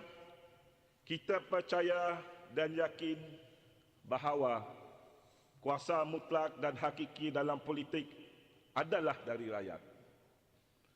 Tanpa amanah dan sokongan rakyat, perjuangan demi kesejahteraan rakyat hanyalah retorik. Kerana ia menuntut kuasa pentadbiran yang juga datangnya hanya dari mandat rakyat. Saya percaya mandat rakyat tidak harus dipandang ringan kerana ianya adalah satu amanah yang berat yang akan dipertanggungjawabkan dan dipersoalkan di padang mahsyar nanti. Perjuangan demi kesejahteraan rakyat dan sokongan rakyat tidak boleh dipisah. Justru GPS dan rakyat berpisah tiada. Di sebalik asas perjuangan agama, bangsa dan tanah air yang diterbiahkan di dalam hati sanubari kita, GPS sebagai sebuah parti yang berbilang kaum tidak pernah tersasar tumpuannya dalam memperjuangkan untung nasib rakyat. Saya menyedari untuk nasib rakyat yang saya wakili bergantung kepada kesungguhan saya untuk berbakti, kerajinan saya untuk menyuarakan hasrat dan keresahan mereka. Maka adalah penting untuk saya bertekad dan berazam untuk tidak mengecewakan mereka yang memberi amanah ini kepada saya. Saya mesti belajar dan memahami dengan cepat bagaimana harus menggerakkan kerja saya selaku wakil rakyat yang efisien, jujur dan berwawasan. Dengan belanjawan pembangunan yang dibutuhkan begitu besar oleh kerajaan GPS, sudah tentu masyarakat Jepak, terutamanya di kawasan pedalaman, tidak mahu ketinggalan dari arus kelancaran pembangunan yang dirancangkan oleh kepimpinan yang amat berhormat Premier. Terima kasih Datuk Amat Speaker. Setelah mendengar pembentangan bajet tahun 2024 yang dibentangkan oleh Yang Amat Berhormat Premier, dapat kita rumuskan bahawa bajet itu ternyata berjiwa rakyat. Bukan sekadar berjiwa rakyat, izinkan saya memberi deskripsi bahawa bajet ini juga berteraskan tunjang tulang, darah dan saraf serta nadi rakyat di negeri Sarawak. Belanjawan sebanyak RM12.3 bilion untuk tahun 2024 merupakan belanjawan yang terbesar dalam sejarah Sarawak yang pernah dibentangkan dalam Dewan Undangan Negeri. Berbanding semasa Yang Amat Berhormat semasa dilantik pada tahun 2017, belanjawan untuk 2018 adalah dianggarkan berjumlah RM8.2 bilion. Dalam tempoh 6 tahun, Yang Amat Berhormat Premier telah berjaya meningkatkan bukan sahaja belanjawan, malah pendapatan Sarawak melebihi dengan anggaran RM5 bilion. Inilah rahmatnya yang saya nak kongsi kepada semua yang hadir di Dewan ini. Angka nombor 6 adalah sinonim dengan Yang Amat Berhormat Premier Negeri Sarawak, yang mana Yang Amat Premier merupakan Ketua Menteri yang ke-6. Tahun ini merupakan tahun ke-6 beliau menjadi Ketua Menteri. Dan Yang Amat Berhormat Premier berasal daripada kampung nombor 6. Dan ayat Al-Quran pula terdapat 6,666. Ia adalah merupakan rahmah untuk kita di negeri Sarawak. Saya teruja untuk menarik perhatian saya tentang peruntukan sebanyak RM7.8 bilion untuk tujuan pembangunan dari seluruh bajet tahun 2024, iaitu telah diperuntukkan untuk rakyat sebanyak 550 juta projek rakyat, RM420 juta untuk Rural Transformation Project RTP, RM200 juta untuk Regional Development Agency, RM260 juta untuk Minor Rural Project MRP. Bajet ini saya yakin adalah kebanyakannya untuk kesejahteraan masyarakat luar bandar. Bertuah orang Sarawak. Saya tertarik dengan ungkapan Datuk Amar Tan Sri Datuk Amar Speaker. Kalau kaiban lah, bisik jalai, bisik tiang, bisik elektrik, bisik air. Mun siada tiang, siada jalan, maka siadalah tiang, siada elektrik, siada air. Jadi di sini inilah kesannya dalam pembangunan yang telah disediakan oleh pihak kerajaan, yang mana infrastruktur tersebut dirasai oleh rakyat. Dengan adanya jalan, maka adalah tiang-tiang elektrik menuju ke kawasan kampung, kawasan rumah panjang. Secara tak langsung maka adalah dari segi bekalan air menuju ke kepada masyarakat sama ada di kampung ataupun di luar bandar. Di sini Kerajaan Sarawak telah menyediakan peruntukan sebanyak RM5.6 bilion atau 63% daripada 9.3 bilion khas untuk pembangunan luar bandar. Dan saya Datuk Amar Speaker, ini sangat jelas menunjukkan bajet ini berkiblatkan ke arah kesejahteraan dan kebajikan masyarakat luar bandar. Saya percaya usaha murni ini adalah untuk merapatkan jurang keselesaan dan kemakmuran antara bandar dan desa. Memilih GPS adalah pilihan yang tepat. Saya berada di rumah GPS. InsyaAllah saya tak akan mempersia-siakan peluang ini untuk berkhidmat dengan yang terbaik. Apa yang menarik ialah belanjawan ini ia juga memberi fokus kepada golongan remaja dan belia, iaitu pemberian baucer kepada pelajar IPT, IPS RM500, pemberian komputer riba secara percuma, bantuan pakaian seragam sekolah dan peralatan sekolah, iuran tuition percuma dan lain-lain kemudahan. Berdasarkan pengalaman saya 15 tahun dalam berusaha dengan remaja dan belia, saya percaya belanjawan ini mampu membentuk remaja dan belia untuk bersedia berhadapan dengan cabaran dan bakal menjadi pelapis pemimpin di masa hadapan. Ini kerana belanjawan ini berjaya membentuk jati diri, bersahsiah dan berilmu untuk anak-anak Sarawak menjadi pemimpin ke arah wilayah Sarawak yang maju pada tahun 2030.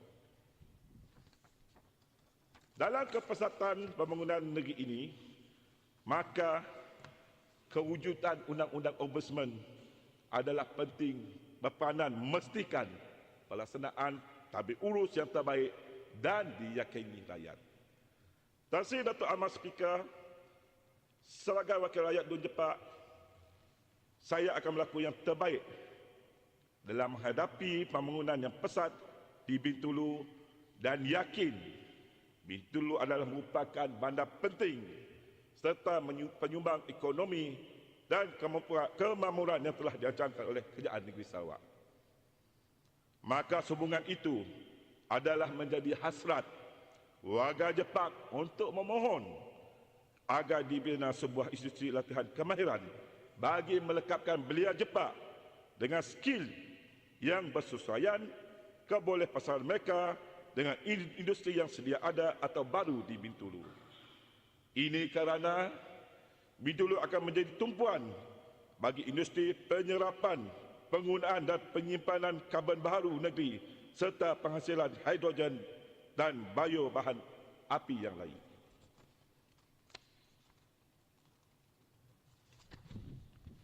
I believe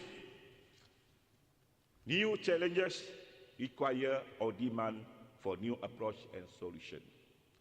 Iaitu kita perlu bijak untuk mengurus cabaran perdana dengan strategi yang lebih kreatif dan inovatif.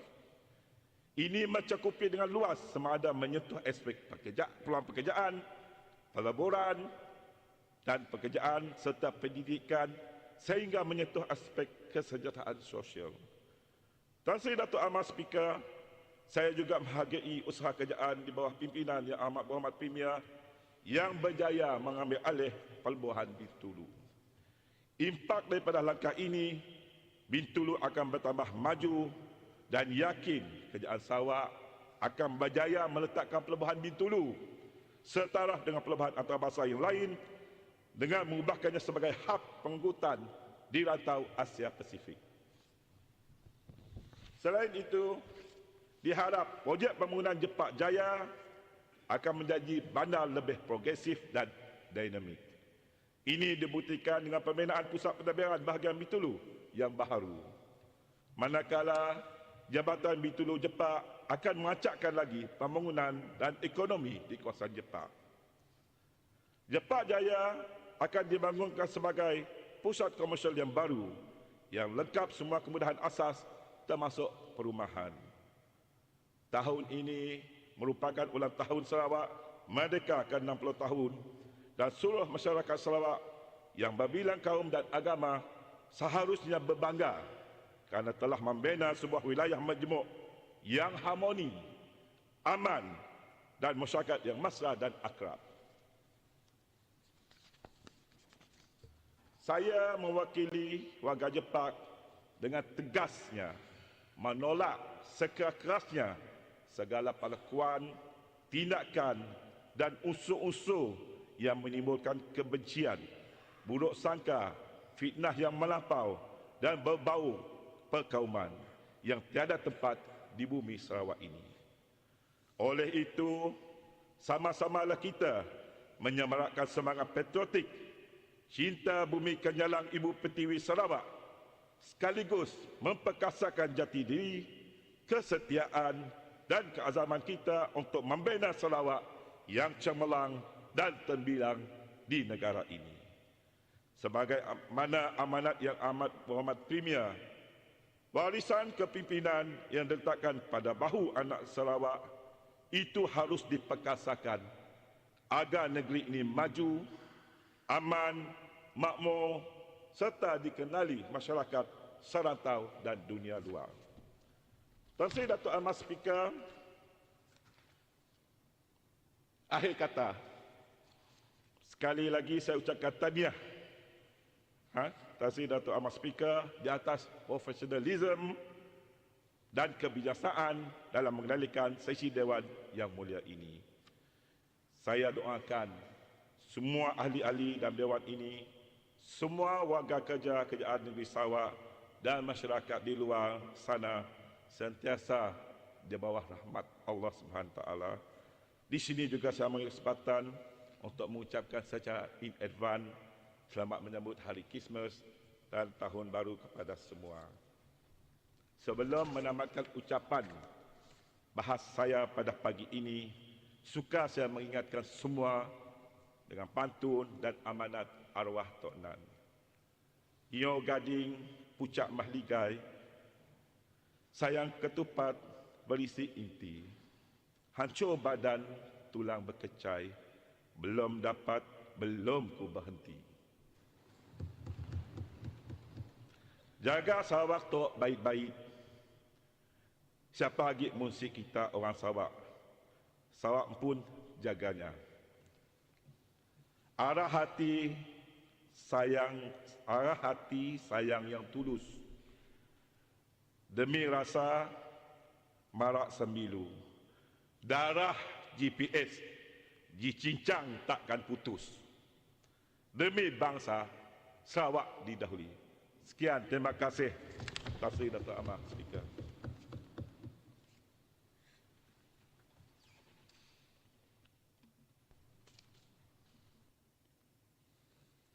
That was the maiden speech from the newly elected honorable member for Jipak.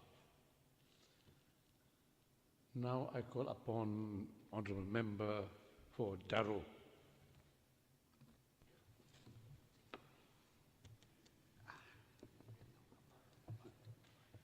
My second maiden speech. Terima kasih Tuan Sri Dato' Ahmad Speaker. Assalamualaikum warahmatullahi wabarakatuh. Salam sejahtera, salam Sarawak sayang dan salam segulai sejalai. Terima kasih Tuan Sri Dato' Ahmad Speaker kerana telah memberi peluang kepada saya untuk mengambil bahagian dalam perbahasan rang Undang-Undang Pembekalan 2024 Bil 2023 yang telah dibentangkan oleh Yang Berhormat Premier Sarawak, Menteri Kewangan dan Ekonomi Baru, Menteri Sumber Asli dan Pembangunan Bandar, Menteri Tenaga dan Kelestarian Alam Sekitar dan Ahli Dewan Negeri bagi N26 Gedong pada 20 November 2023 yang lalu.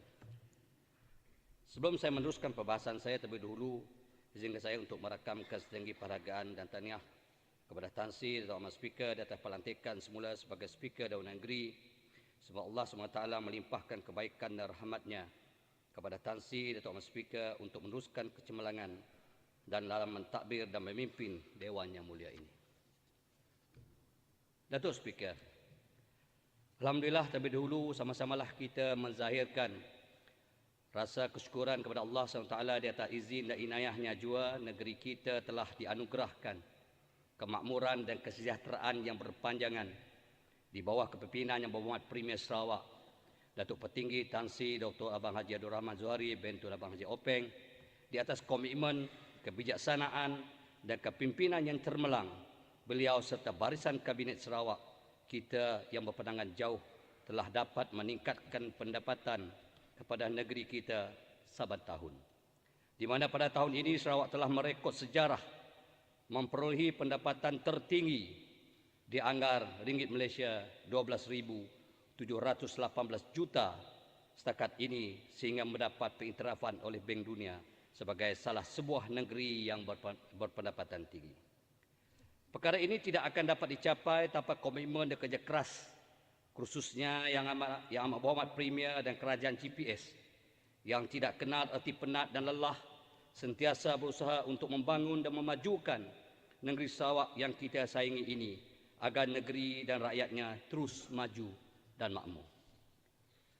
Datuk Speaker, apa yang menggembirakan kita, segala hasil pendapatan negeri yang diperolehi ini telah sedang upaya diurus serta dikembalikan kepada semua rakyat dengan melaksanakan pelbagai projek pembangunan, inisiatif serta program-program yang dapat meningkatkan taraf hidup, sosioekonomi dan kesejahteraan rakyat. Bajet 2024 yang bertemakan Development for All, Together Building a Prosperous, Sustainable and United Sarawak membuktikan keikhlasan dan kesungguhan Kerajaan GPS membangun dan memajukan negeri ini serta memastikan tidak ada mana-mana lapisan rakyat yang terpinggir daripada bajet ini. Bajet yang mengekalkan development bias telah membutuhkan pertambahan sebanyak RM1,532 juta ataupun 20% iaitu dari RM7,506 juta pada tahun 2023 kepada RM9,038 juta pada tahun 2024 ini. Daripada peruntukan pembangunan ini di mana RM5,695 juta atau 63% adalah memberi fokus kepada menyedia infrastruktur asas dan perkhidmatan dengan menambah baik kemudahan dan konektiviti yang boleh meningkatkan pertumbuhan ekonomi dan pembangunan di luar bandar. Datuk Speaker, saya berdiri di sini mewakili seluruh rakyat di kawasan N43 Daru. Ingin merakamkan rasa bangga setinggi-tinggi penghargaan dan terima kasih kepada Kerajaan GPS di bawah kepimpinan Yang Berhormat Premier yang telah melaksanakan langkah dan usaha meluluskan bajet yang meletakkan kesejahteraan dan kemakmuran rakyat khususnya di luar bandar termasuk kami di kawasan Dun Daru. Harapan kita semoga pelaksanaan projek-projek dan program-program pembangunan yang telah diluluskan oleh kerajaan ini dapat dilaksanakan sebaik yang mungkin oleh agensi-agensi kerajaan yang terlibat agar matlamat murni kerajaan dalam bajet ini dapat dinikmati dan memberi faedah kepada rakyat. Datuk Speaker, sekarang izinkan saya menyentuh beberapa isu spesifik yang melibatkan kawasan saya di N43 Daru yang memerlukan perhatian Dewan Yang Mulia ini. Diharap kementerian, jabatan dan agensi yang berkenaan dapat mengambil perhatian dan tindakan yang sewajarnya. Pertama, masalah hakisan di SK Batang Lasak Daru. Tan Sri Datuk Ahmad Speaker, masalah ini pernah saya kemukakan dalam Dewan Yang Mulia ini. Alhamdulillah, selepas isu ini dibangkitkan, ianya telah mendapat perhatian daripada Ketua Pengarah Pendidikan Malaysia sendiri, di mana satu lawatan bersama dengan Pengarah Pendidikan Negeri Sarawak dan pegawai yang berkenaan di SK Batang Lasak Daru telah diadakan pada 1 Ogos 2023 yang lepas.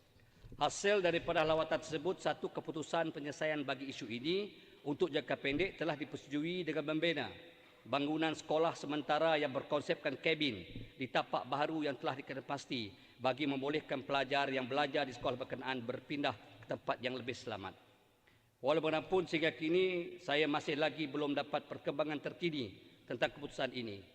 Sehubung itu, sekali lagi saya merayu kepada Kementerian Pelajaran atau Pendidikan Malaysia dan Jabatan Pendidikan Negeri Sarawak supaya bertindak, supaya tindakan segera perlu dilaksanakan memandangkan masalah hakisan yang berlaku setiap hari semakin merisaukan. Yang kedua, memperkasakan peranan dan fungsi pegawai pendidikan daerah. Datuk Speaker, usaha kerajaan negeri yang begitu mengambil berat dalam memertabatkan sektor pendidikan di Sarawak ini amatlah memerlukan kerjasama daripada semua pihak, khususnya Kementerian Pendidikan Malaysia, kerana kita sudah maklum kebanyakan sekolah-sekolah di Sarawak ini amat memerlukan bantuan segera bagi memperbaiki dan menyediakan prasarana untuk kemudahan anak-anak kita menjadi proses pembelajaran yang kondusif dan selesa. Walaupun kita sudah maklum sektor pendidikan ini merupakan di bawah bidang kuasa kerajaan persekutuan, namun sebagai wakil rakyat seperti mana yang tunjukkan sendiri oleh Yang Berhormat Premier di atas keprihatinan beliau dalam isu ini, pihak kita berusaha membuat yang terbaik, membantu bukan saja memperbaiki prasarana yang perlu dinaik taraf, malah turut juga berusaha untuk membina beberapa kemudahan prasarana yang lain seperti dewan, bilik derjah, asrama, jeti, titian, padang serta gelangan sukan dan lain-lain lagi melalui peruntukan RTP. Walau bagaimanapun, kita menghadapi kengkangan dalam melaksanakan usaha ini kerana untuk melaksanakannya perlu melalui banyak birokrasi dan segala kelulusan hanya dapat diperolehi di peringkat Jabatan Pendidikan Negeri Sarawak atau Kementerian Pendidikan Malaysia sahaja. Oleh itu, saya ingin menyarankan supaya Kementerian Pendidikan Malaysia dan Jabatan Pendidikan Negeri Sarawak melihat dan mengkaji balik beberapa proses dan prosedur kerja dalam usaha untuk memudahkan dan membantu kita mempertabatkan sektor pendidikan demi masa depan anak-anak kita di Sarawak ini, supaya beberapa perkara dan bidang kuasa hendaklah diteliti semula dan diturunkan kuasa kepada pegawai pendidikan daerah sahaja. Kementerian Pendidikan Malaysia perlu yakin dan percaya kepada kewibawaan dan keupayaan pegawai pendidikan daerah bagi membuat keputusan khususnya yang melibatkan sekolah-sekolah di bawah pentadbiran pegawai pendidikan daerah kerana mereka lebih mengetahui tentang keadaan dan keperluan sekolah-sekolah di bawah pentadbiran mereka dengan dibantu oleh guru besar dan atau pengetua di sekolah berkenaan. Begitu juga dengan beberapa penurunan kuasa pentadbiran yang lain, termasuk penempatan guru-guru, penurunan kuasa kepada pegawai pendidikan daerah untuk mengurus perkara ini melalui garis panduan yang jelas yang telah disediakan oleh pihak Kementerian Pendidikan Malaysia hendaklah dilaksanakan agar kelewatan menunggu kelulusan daripada Kementerian Pendidikan Malaysia atau Jabatan Pendidikan di Sarawak dapat diatasi. Langkah ini sudah pasti dapat menjimatkan masa dan kos. Rumah spektra permata. Datuk Speaker, salah satu perkara yang menjadi harapan dan impian rakyat khususnya bagi golongan B40 dan M40 adalah memiliki rumah kediaman mampu milik yang selesa. Untuk kawasan Daru setakat ini sebanyak 50 unit rumah spektra permata telah diluluskan di skim pembebasan Kampung Badong, di mana ianya dimulakan dengan membina 28 unit RSP terlebih dahulu. Projek ini telah dilancarkan pelaksanaannya oleh Yang Berhormat Premier pada 23 Oktober 2022, iaitu tahun lepas. Sebab itu saya berharap pihak SDC di mana pengerusinya yang duduk di sebelah saya ini sepatutnya tadi dapat mempercepatkan pelaksanaan projek ini, kerana saya sering didatangi oleh rakyat, khususnya mereka yang telah mengisi borang permohonan bertanya bila lagi projek tersebut akan siap seperti mana yang telah dilaksanakan di kawasan dan daerah yang lain. Datuk Speaker, klinik kesihatan Daru. Salah satu projek yang amat-amat dinantikan oleh masyarakat Daru adalah pembinaan klinik kesihatan Daru yang baru bagi menggantikan klinik kesihatan lama yang telah terbakar pada tahun 2015. Kerja-kerja menembok tapak bagi projek ini telah lama siap dan saya telah dimaklumkan bahawa projek klinik kesihatan Daru yang bernilai 35 juta telah pun diluluskan beberapa tahun yang lalu. Walau bagaimanapun ianya belum dapat dilaksanakan kerana reka bentuk belum lagi dimutamatkan di antara agensi pelaksana dan Kementerian Kesihatan. Apa yang merisaukan saya, kelewatan ini bukan saja menjejaskan peluang rakyat menikmati kemudahan kesihatan di klinik kesihatan yang lengkap dan selesa, malah boleh menyebabkan kos pembinaannya turut meningkat disebabkan oleh kenaikan harga bahan binaan dan kenaikan kadar SOR dari semasa ke semasa. Akhirnya projek ini nanti akan tertangguh lagi pelaksanaannya disebabkan putukan yang sedia ada, iaitu RM 30 juta tersebut tidak lagi mencukupi untuk melaksanakan projek ini pada masa kini. Oleh itu saya mohon agar pihak yang berkenaan dapat menyegerakan pelaksanaannya supaya masalah-masalah yang saya bangkitkan tadi dapat dielakkan daripada berlaku. Datuk Speaker, projek sakit. Di kawasan saya mempunyai 2 buah projek sakit yang bukan saja projek itu sakit, malah telah menyakiti hati rakyat di kedua-dua kawasan ini. Projek yang saya masukkan ialah pertamanya Jalan Sungai Pasin, Kampung ke Kampung Jemureng, daerah Matu, bahagian Mukah, di mana kontraktor bagi projek ini telah pun ditamatkan kontraknya pada 9 Ogos 2022. Walaupun kontrak projek ini telah ditamatkan lebih daripada setahun yang lalu, tetapi belum dipastikan bilakah ianya akan diteruskan atau disambung semula kerja-kerja pelaksanaannya. Begitu juga dengan projek menaik taraf Jalan Bawang Asan, Tanjung Manis, Sungai Ilas, Kampung Sebenak Fasa 2, daerah Maradong, bahagian Seriki. Saya juga dimaklumkan bahawa kontraktor bagi projek ini juga telah ditamatkan.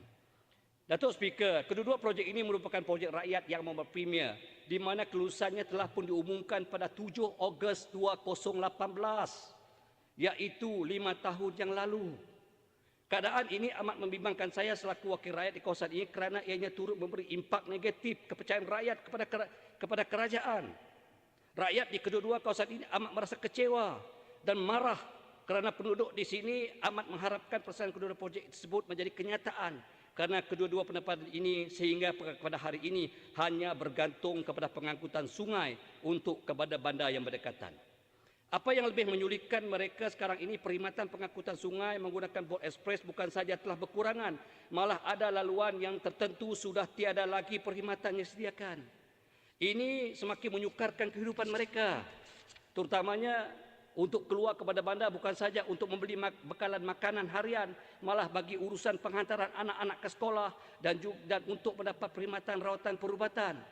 Oleh itu, Datuk Speaker, saya sekali lagi menyeru memohon ihsan dan simpati kerajaan, khususnya kementerian dan jabatan yang berkenaan, tolonglah untuk memastikan kedua-dua projek ini dapat diteruskan pelaksanaannya dan dapat disiapkan secepat yang mungkin. Rural Transformation Project (RTP). Datuk Speaker, salah satu projek yang telah memberi impak yang amat besar kepada kesejahteraan rakyat, khususnya masyarakat di luar bandar, adalah projek Rural Transformation Project ataupun RTP. Tidak dinafikan semenjak projek ini dilaksanakan pada tahun 2015 yang lalu, ianya telah banyak mengubah landscape dan infrastruktur di kampung-kampung dan rumah-rumah panjang di luar bandar.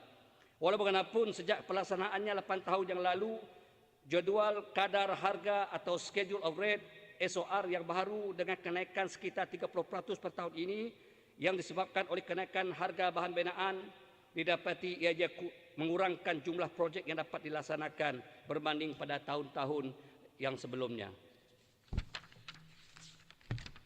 Sebab itu, memandangkan pendapatan negeri kita semakin bertambah, saya ingin sekali lagi memohon agar Kerajaan Sarawak mempertimbangkan kenaikan peruntukan RTP sekurang-kurangnya dari 5 juta sekarang kepada 7 juta setahun untuk memastikan momentum pembangunan infrastruktur di kampung-kampung dan rumah-rumah panjang di luar bandar dapat terus dikekalkan demi memastikan kesejahteraan dan keselesaan rakyat dapat dilaksanakan. Peruntukan Maris. Datuk Speaker, projek penyelenggaraan dan projek naik taraf jalan di bawah peruntukan Maris yang dilaksanakan oleh pihak berkuasa tempatan merupakan salah satu projek yang berimpak tinggi bukan saja menaik taraf jalan supaya lebih selamat, malah turut meningkatkan keceriaan kawasan pekan atau bandar yang berkenaan. Bagi kawasan Daru, Majlis Daerah Matu dan Daru, MBMD adalah agensi pelaksana untuk projek Maris yang merangkumi 3 buah daerah dan iaitu daerah Matu, daerah Daru dan daerah Tanjung Manis dan sebuah daerah kecil iaitu Igan. Pada tahun 2023, MDMD telah memohon peruntukan sebanyak 10.395 juta namun hanya diluluskan RM4.7 juta sahaja untuk menyelenggara jalan-jalan di 3 buah daerah dan sebuah daerah kecil ini.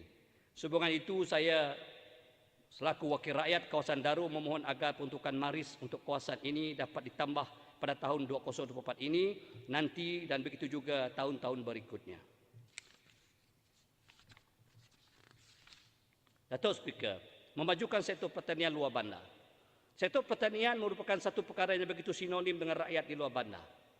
Oleh itu, usaha kerajaan memperkasakan sektor pertanian amalah dialu-alukan termasuk pembinaan stesen-stesen pertanian di luar bandar.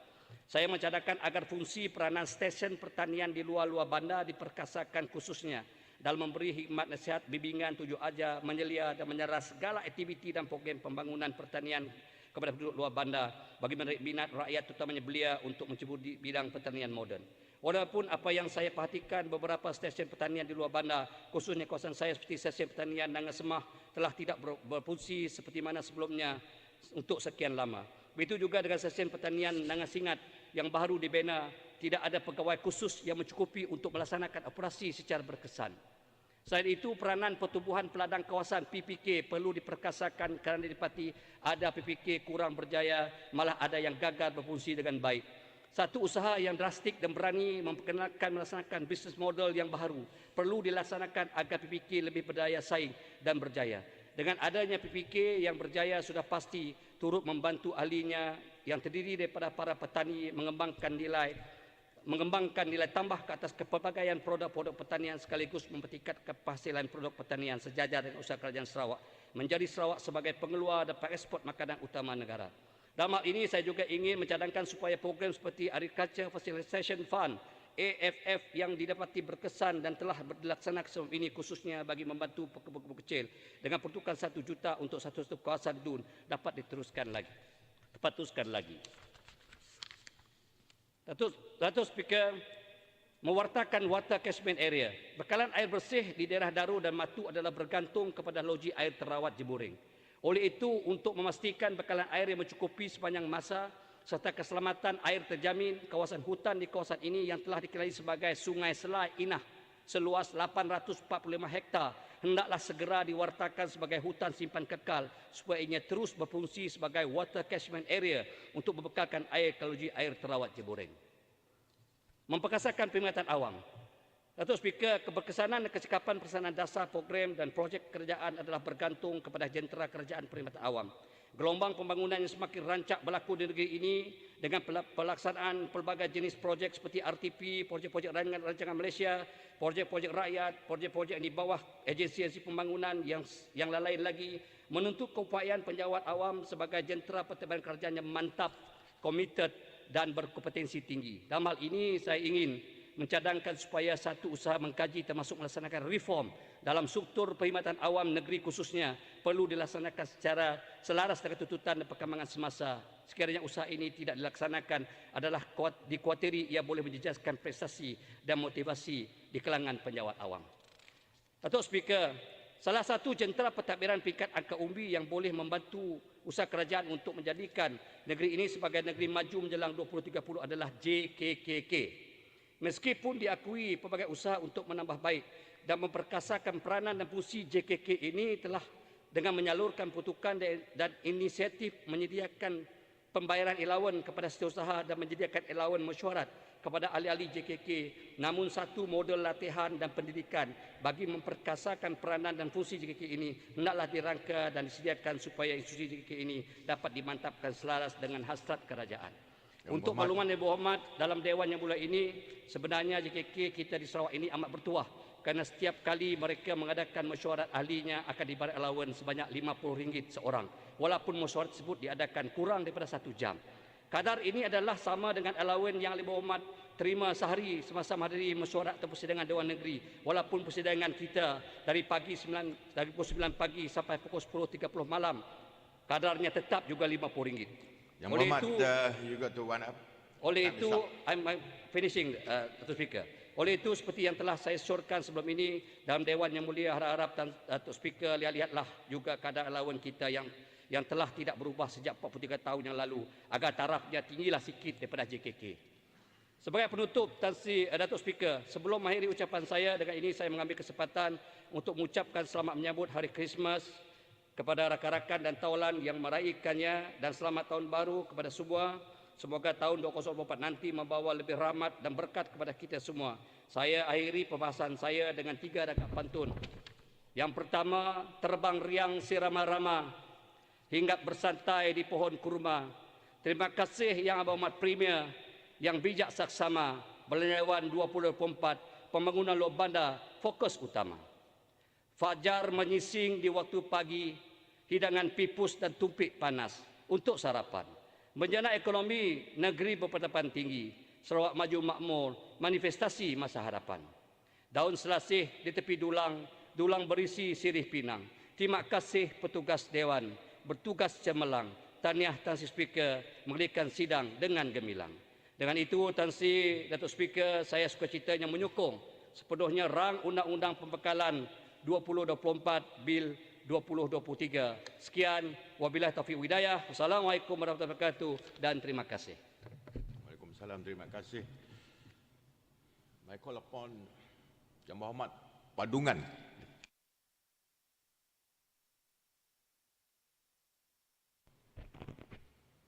Thank you, Mr. Speaker, for giving me this opportunity to participate in the debate for the Budget 2024.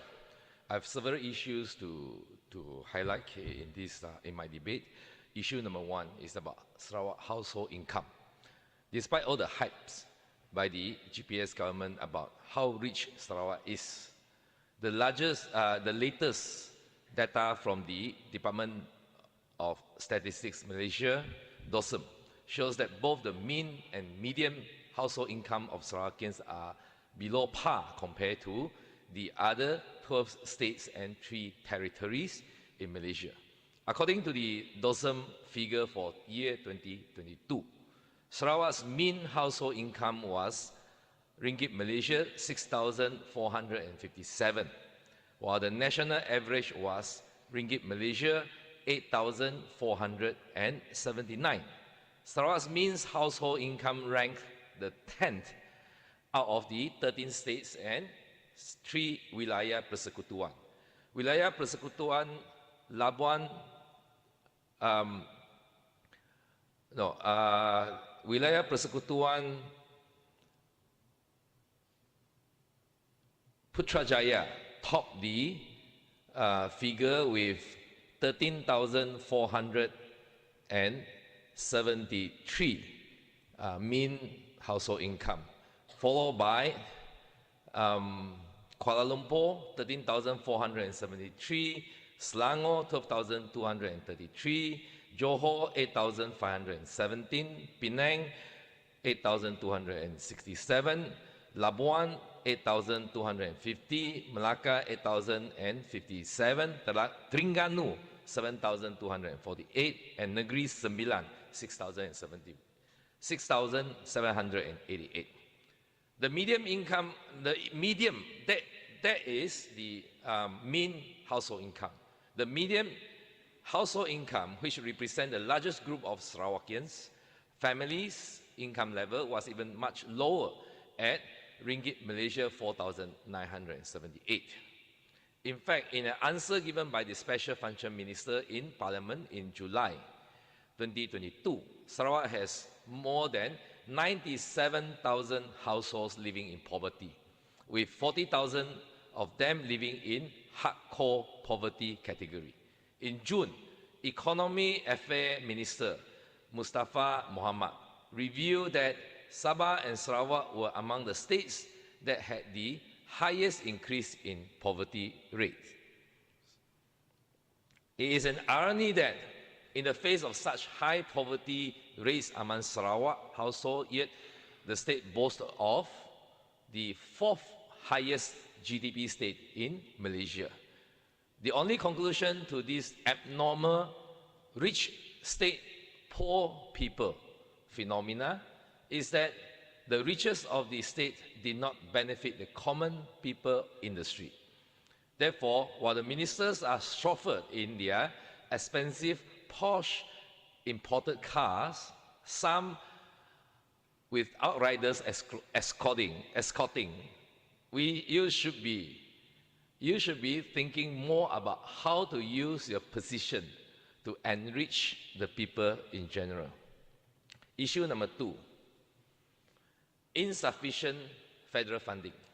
In the Premier's speech in the tabling of the budget 2024, he complained that Sarawak will only be given 5.8 billion ringgit Malaysia development fund from the federal government for 2024, which represent 6.4% of the total federal development budget of 90 billion for 2024.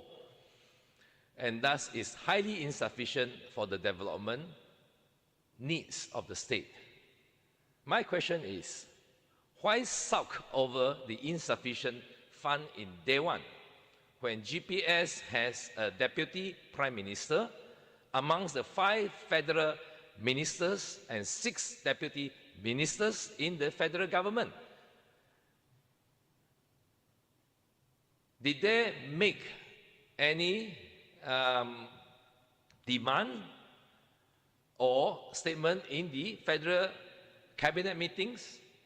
Have they not brought the matter up in the cabinet meetings? If so, what was the reason given by the Prime Minister for the low percentage of the development allocation given to Sarawak? We want an answer. Issue number 3. Are you addressing that question to any particular member of this House? Yes, the Premier. Because that is the Premier. Yes, I am addressing the Premier because the that GPS Federal Minister should be reporting to the Premier on what they have done in the federal cabinet. Yeah, have they raised the question? Yes. Issue number 3, land lease renewal problem. Last sitting, I raised the issue about agricultural land having a few residential houses and their application for leasehold extension were rejected. And the Honourable Deputy Premier, Honourable Member from Bukit Sari, informed the House that the Sarawak Land and Survey will renew these land leases, provided all the houses are residential houses.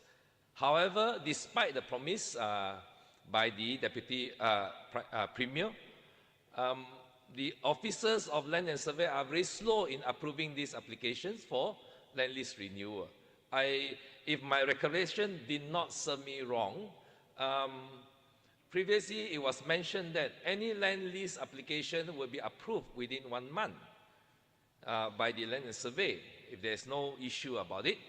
So why is it such a long delay, despite the promise by the Deputy Premier that, you know, for any particular plot of agricultural land, despite there are several residential houses, their application for the land lease renewal is still slow to come by. For the approval, is still slow to come by. It seems that the officers are not following the queue of what is said in this Dewan Rakyat. I hope the Minister can address this issue and resolve the problem. Issue number 4, land recategorization exercise. Mr. Speaker, in last year, June,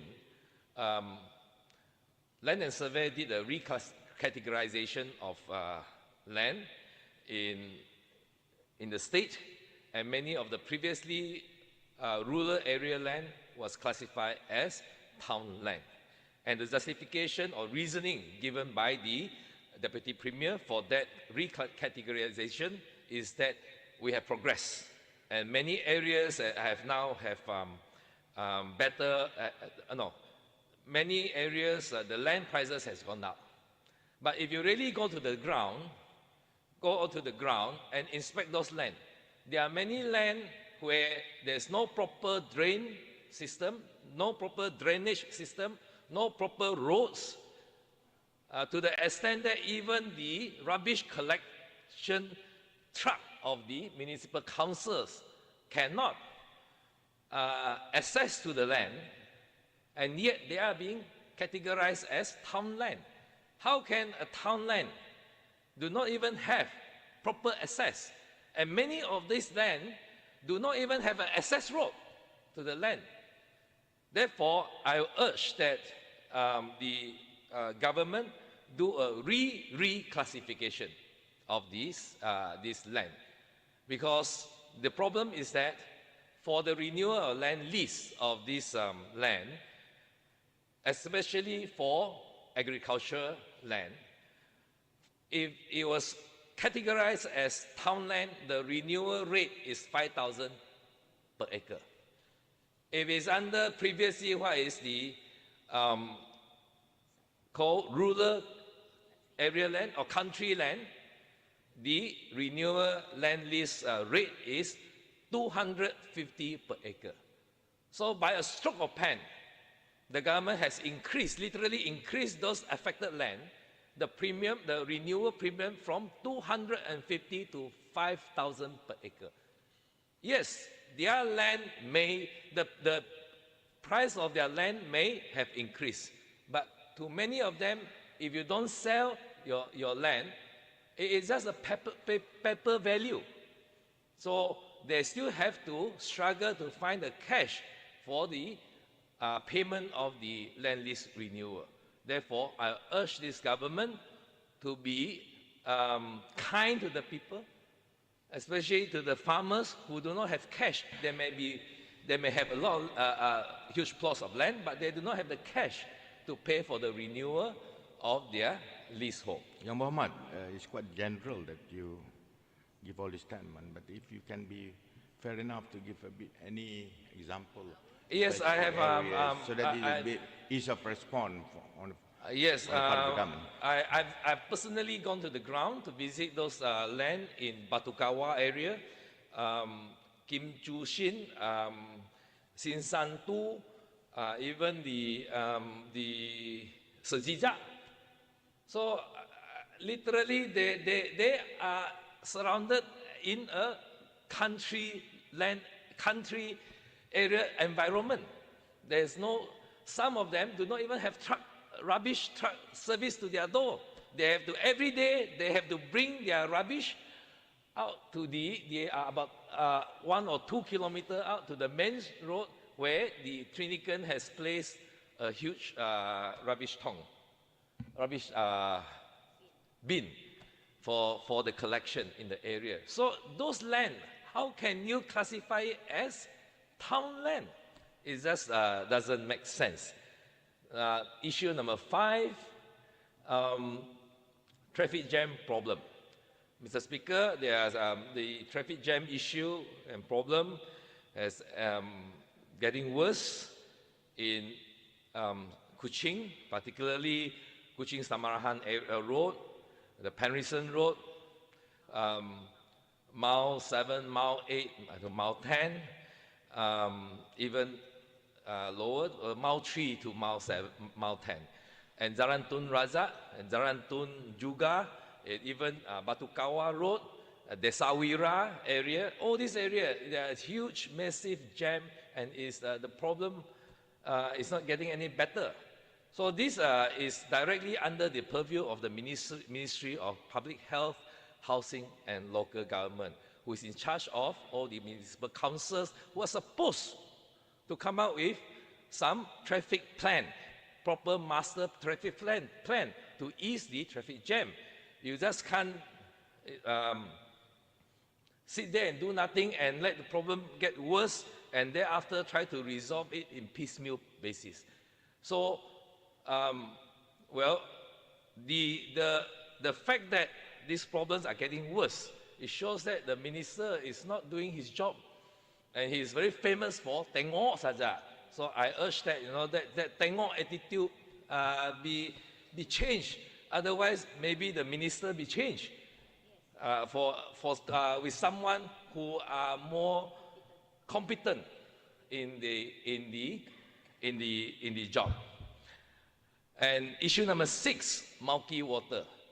Of late, I've received a lot of complaints that the water from the tap in the Kuching area, the Sawira also, Kengalam Park, Bintawa, many a time the residents find that murky water coming out from their tap.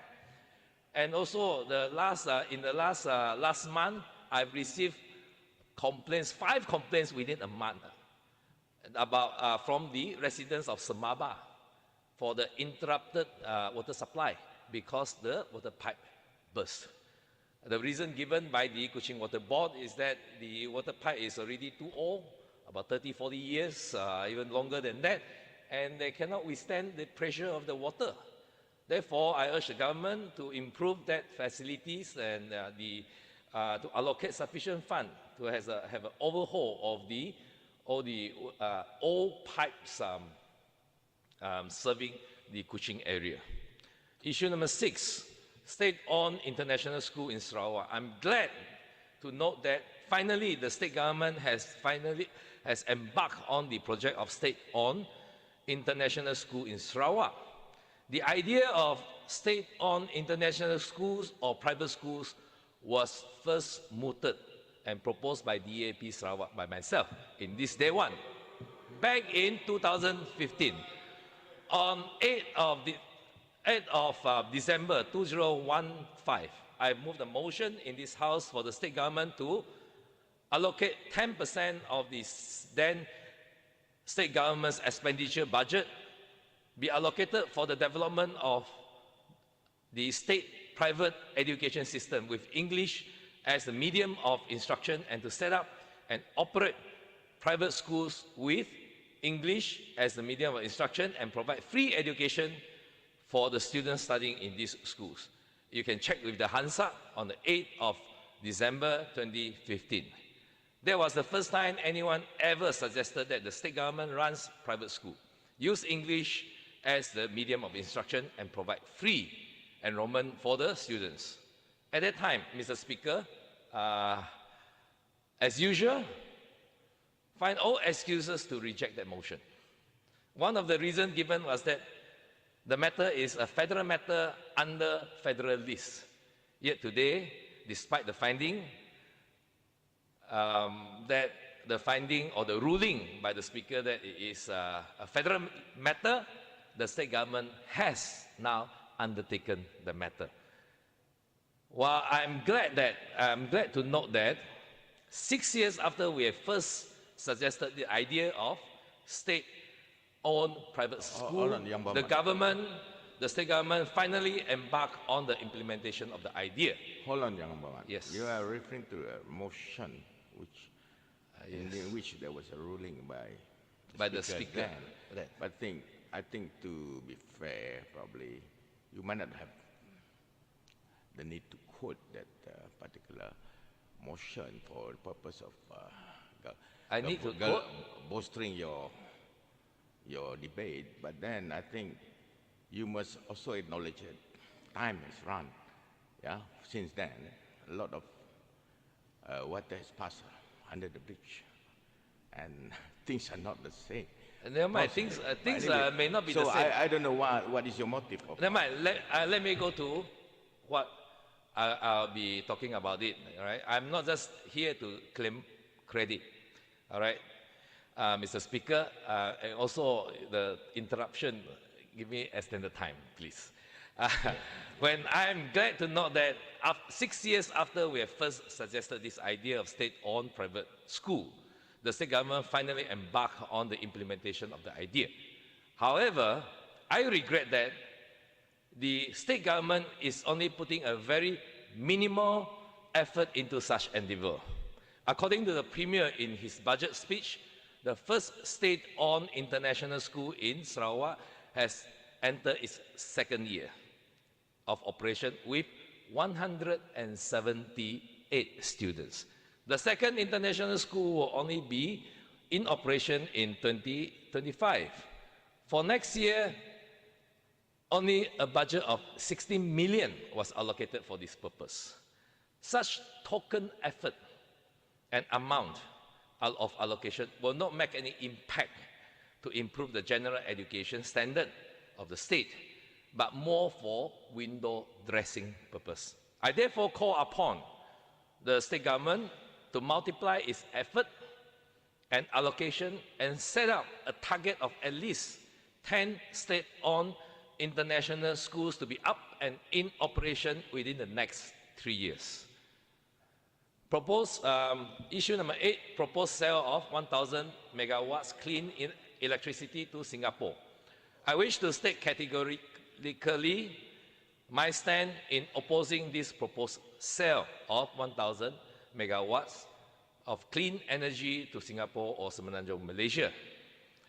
As indicated by the Minister of Utility and Telecommunication in May sitting, Sarawak energy generation capacity was 5,745 megawatts, and the demand was 4,627 megawatts, with the projection that by 2028, the generation capacity will increase to 8,240 megawatts, while demand will increase to 6,460 megawatts. With that ratio of power generation and demand, how will Sarawak be able to supply the 1,000 megawatts outside Sarawak, given that we must also maintain a reserve margin, and that the recommended reserve margin by the International Energy Agency, IEA, is about 20% to 35% of the demand.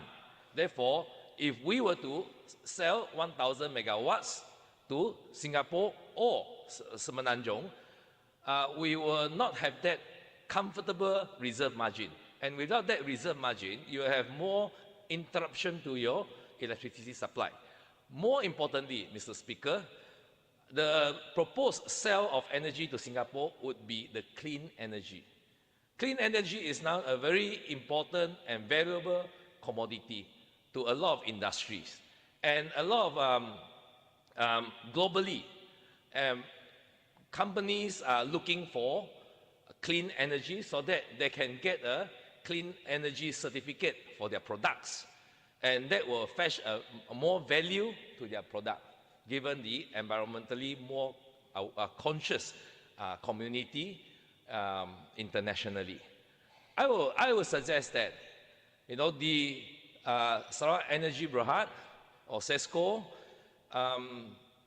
issue clean energy certificate to our industries, our local industries who are doing export business, or exporting their product, so that their product can be more competitive and fetch higher price to internationally, and that we can comply with the international demand for clean energy certificate, rather than selling the clean energy to for Singapore or West Malaysia, who will be the competitors to our local industry and entrepreneurs. Therefore, if the slogan of Sarawak First is truly practiced, the first priority should be supplying clean energy to our local entrepreneur, local industries, local exporters. Therefore, there is the reason why I oppose to the sale of clean energy to Singapore or even to West Malaysia. And I hope the government can see the sense and agree to that and stop the negotiation to proceed further. My last issue, Mr. Speaker, would be in relation to our budget document, and I'll conclude after that. Mr. Speaker, if you go to command paper Command Paper 11 of 2023. And on the first page, looking at the expenditure, operating expenditure, I'm puzzled by the figure that is shown thereon, which is total operating expenditure of 12,363,434,341, whereas in the budget speech of the Right Honourable Premier, is stated in the page 11 of our Hansard for Monday. It was stated that, I quote, the 2024 state budget proposed a total ordinary expenditure of 12.363 billion, of which 4,563 million or 4.563 billion is for operating expenditure, while 7.8 billion is for appropriation to development fund account to finance various development programs and projects. Mr. Speaker, given that 12.363 billion appearing in the operating expenditure part of our budget document here, which is Command Paper 11, 2023, the total expenditure as indicated in this budget document is 21 billion 401 million 80,247. I've also taken the trouble to check with the previous budget document, also Command Paper for 11 for the budget 2021, and tally with the budget speech of the Premier. Then the figure just can't tally. The figure just can't tally. At that time, for 2021, the operating expenditure was only 3.83 billion. How is it that after 2 years, the operating expenditure has ballooned to 12.363 billion? I believe there must be some mistake, or that there has been a change of the budget preparing procedure. So I wish to seek clarification from the Finance Minister to explain that. Okay, otherwise, now. we will have a total expenditure of 21.4 billion, which will make this budget a huge deficit budget. You can close now, Yang Muhammad. Thank you, Mr. Speaker. With those issues mentioned, I have several other issues, but I will leave it for another day. Thank you. Okay, thank you, Yang Muhammad. I'd like to call upon Yang Muhammad Tupong, please. Bismillahirrahmanirrahim. Assalamualaikum warahmatullahi taala wabarakatuh. Terima kasih Yang Berhormat Datuk Speaker kerana memberi ruang kepada saya untuk debate the Supply 2024 Bill 2023. Sekali lagi Assalamualaikum warahmatullahi taala wabarakatuh. Salam sejahtera, salam Sarawakku sayang. Tan Sri Datuk Amat Speaker, sir, I welcome the tabling of the... Just Mr. Speaker will do, Yang Berhormat. Mr. Speaker, sir, I welcome the tabling of the 2024 State Budget by the Right Honourable Premier on Monday, which is the largest budget thus far, with an amount of 12.363 billion, and more importantly, a surplus budget. This speaks volumes to the financial capability of the Sarawak government, now bolstered by various revenue sources. I believe credit must be given where it is due. For this, the credit must go to the Right Honourable Premier for his far-sightedness and his approach to developing Sarawak's economy. We are seeing tremendous growth unlike anything we have seen before, where Sarawak's projected revenue for this year will be our highest ever at 12.7 billion. The recognition by the World Bank to Sarawak as a high-income state has only validated our strategy and showed that the Gabungan Parti Sarawak government were right all along. This showed that our economy is on the right track. and that our digitalization effort, our push for green economy and environmental sustainability is in line with the global trend. Mr. Speaker, sir, in a world that is increasingly crippled by inflation, where the cost of goods have skyrocketed, many have been feeling the effect of our declining buying power. If the last time we were able to buy groceries and households need with 50 ringgit, I can say today it is simply a challenge and maybe not possible anymore. While there is some optimism that this will soon recover, but what is clear is that in the long term, we need to start increasing our household income. In order to achieve this, the government has strategized and responding to this situation, and in tandem with our goal in the post-COVID-19 development strategy to boost the household income. The Sarawak government has laid out 5 approaches to achieve this goal. The first is to accelerate the infrastructure development. Second, to invest in human capital and entrepreneurship development. Third, investing in research and development. Fourth is diversifying our economy. And the last is implementing social economic programs. And in order to achieve this, Mr. Speaker, sir, we need to have ample and strong financial position. We need to have a very strong and a lot of more of income for us to achieve this. And this is what the GPS government have been doing all these years. And Alhamdulillah, now we are one of the most high income states as what have been announced by the World Bank. And the next step is to increase the household income, and we have strategies to achieve this. I believe with these strategies, we will be able to realize our goals to improve the monthly household income among Sarawakian, as well as to reduce the poverty rate. This will be a manifestation for Sarawak to not only be a rich state, but its people earning high incomes through the well-paying jobs and blooming businesses leading comfortable life.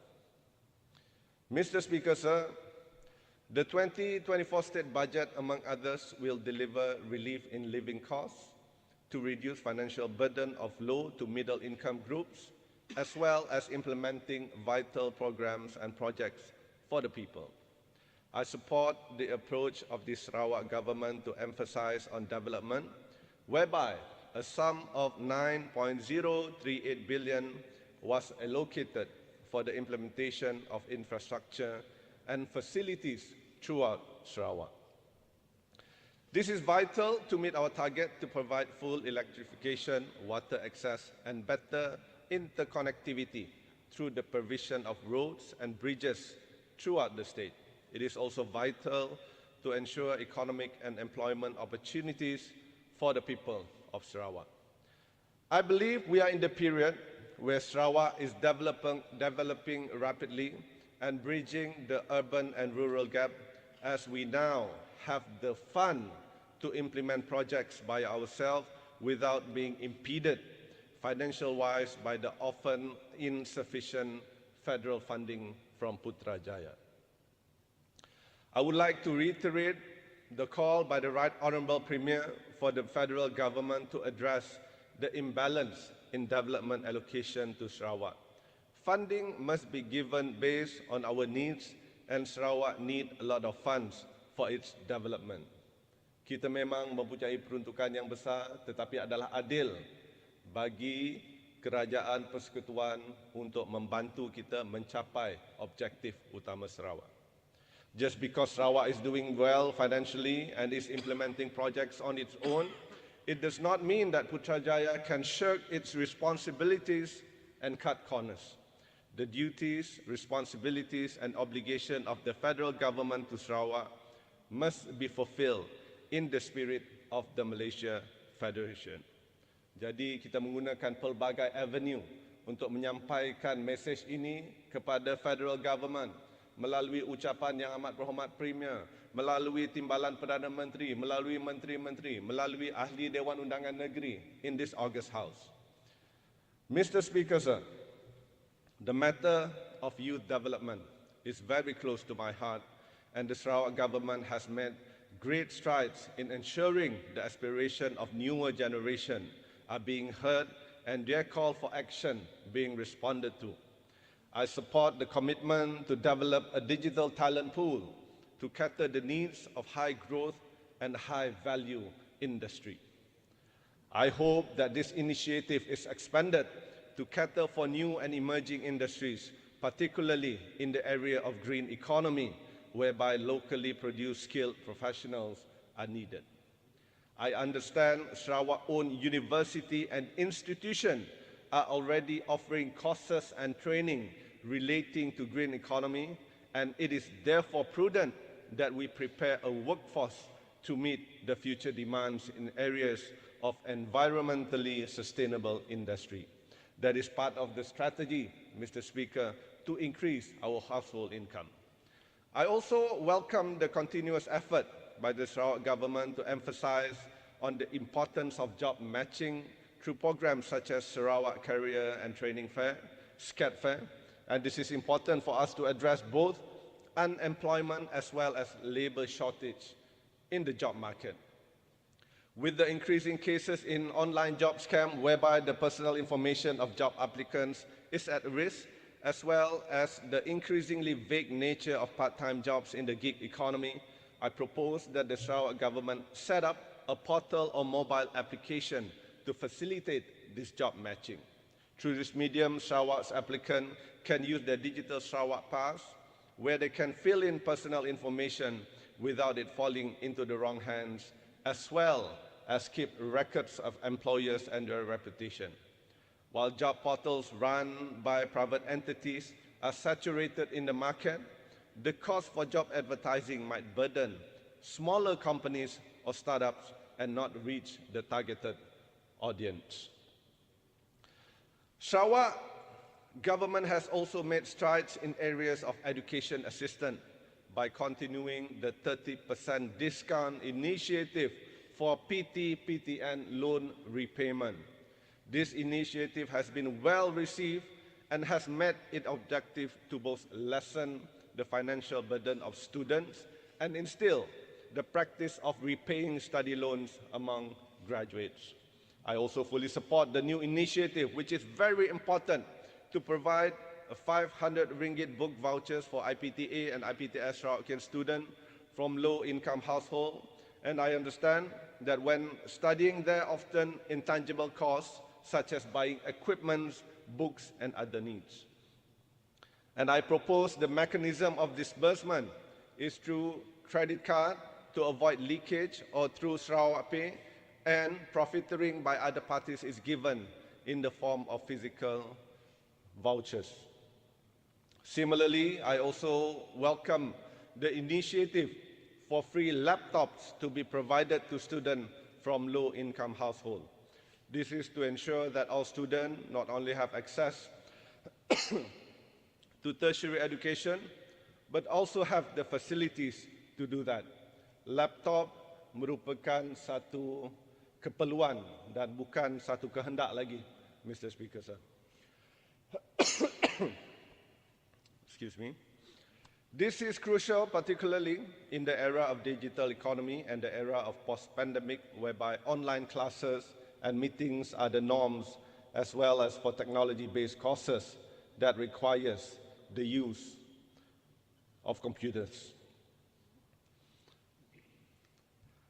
I am pleased to note that much-awaited Sarawak Autonomous Rapid Transit ART, which is part of the Kuching Urban Transportation System project, has undergone its engineering run and proof of concept exercise, and with this, when it is implemented, Kuching will be the first Southeast Asian city to power its urban transport system with hydrogen.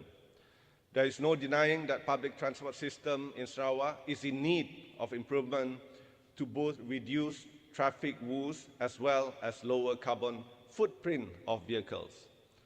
The ART solved the quandary and will usher in a new era of public transportation in Sarawak, starting in Kuching. These are the initiative and the action plan that the government have been taking to mitigate or to address the issue of traffic jam, and I thank the government for that. And however, I regret to note that there is still a lack of awareness among the people on the objective, application and effectiveness of this solution, and sometimes calling trackless tram as a glorified buses. Definitely some education is needed on the importance of this new type of transport in lieu of light rail transit system, and the decision to adopt ART was not only because of its lower cost and environmental friendly features, but also its role in addressing first mile and the last mile problems. We need to educate the people on the benefit, and we need to relay this message to all of our Sarawakians so that they understand. Definitely, as with any new technology, there will be some resistance and hesitation, but once there are understanding, the public will be more open to its adaptation. Mr. Speaker, sir, saya juga ingin menyokong rakan saya daripada Daro tadi yang telah menyentuh tentang peruntukan AFF. Peruntukan AFF ini telah banyak memberi manfaat kepada penduduk terutama sekali di dalam bandar kerana mereka boleh mengamalkan sistem pertanian dalam bandar, and at the end boleh menjana pendapatan sesebuah keluarga tersebut. Dan saya menyeru agar peruntukan AFF ini diteruskan oleh kerajaan. Satu lagi isu yang ingin saya bangkitkan adalah berkenaan dengan kesesakan di ward emergency di Hospital Umum Sarawak. Saya beberapa kali telah melawat rakan-rakan yang terpaksa masuk ke dalam ward emergency di Hospital Umum Sarawak, dan saya melihat begitu penuh dan padat sekali dengan pesakit-pesakit yang memerlukan rawatan emergency. Jadi saya ingin menyarankan, memandangkan kita ada klinik-klinik yang lain seperti klinik kesihatan Petrajaya, saya ingin cadangkan agar ward emergency atau ward klinik kesihatan Petrajaya diteruskan operasinya hingga ke malam hari untuk memberi benefit to our people. Isu yang seterusnya yang Mr. Speaker, sir, di kawasan Kuching, terutama sekali di kawasan saya, banyak mempunyai flat perumahan. Jadi penduduk-penduduk di Kuching khasnya ataupun di Sarawak masih belum familiar lagi dengan mekanisme ataupun sistem The Joint Management Committee. Jadi ini mendatangkan pelbagai masalah di mana apabila hujung bulan hendak mengutip fee untuk membayar bil air, jadi ia mendatangkan permasalahan kerana mereka masih belum mempunyai sistem, proper system, sehingga kan tindakan terpaksa diambil oleh pihak-pihak berkenaan untuk memotong bekalan air. Jadi saya ingin menyeru kepada kementerian yang berkaitan untuk turun memberi pendedahan dan pendidikan, education, to educate them what is JMC is all about, and untuk mengajar mereka kaedah-kaedah bagi kita mengendalikan JMC ini. Mr. Speaker, sir, isu saya yang seterusnya adalah berkenaan dengan Mutiara Mortgage, di mana Mutiara Mortgage telah banyak membantu anak-anak Sarawak untuk mendapat pinjaman apabila membeli rumah melalui vendor-vendor ataupun developer-developer yang tertentu. Tetapi antara cabaran utama adalah pihak persekutuan, the federal government agencies yang juga membina rumah belum lagi mengiktirafkan Mutiara Mortgage sebagai satu badan kewangan yang boleh mereka guna pakai untuk membeli rumah-rumah yang dibangunkan oleh agensi-agensi di peringkat federal. Jadi saya mohon agar satu perjumpaan ataupun satu pertemuan diadakan di antara Mutiara Mortgage dan the relevant federal agency untuk menyelesaikan perkara ini. Seterusnya, Mr. Speaker, sir, In conclusion, now more than ever, there are a lot of reasons to be proud of Sarawak and to be proud for being a Sarawakian. We are ahead in many aspects from other states in Malaysia and globally. We are among the pioneers and early adopters of green economy and environmental friendly solution. The Right Honourable Premier, throughout his tenure, has demonstrated to us time and time again of his far-sightedness and vision in navigating Sarawak towards a golden era of economic, infrastructure and social development. He is the man with the Midas touch, a leader for Sarawak today and in the future. If you think you have seen it all, you have not yet seen it all. With the 2024 state budget, it exemplified the Premier and the GPS government's relentless fight for a stable, developed and prosperous Sarawak and ensure a brighter future for this generation and the next generation of Sarawak. Mr. Speaker, sir, with that, I beg to support the Supply 2024 Bill 2023. Sekian, terima kasih. Terima kasih Yang Berhormat Tupong. May I call upon Yang Berhormat Pending, please.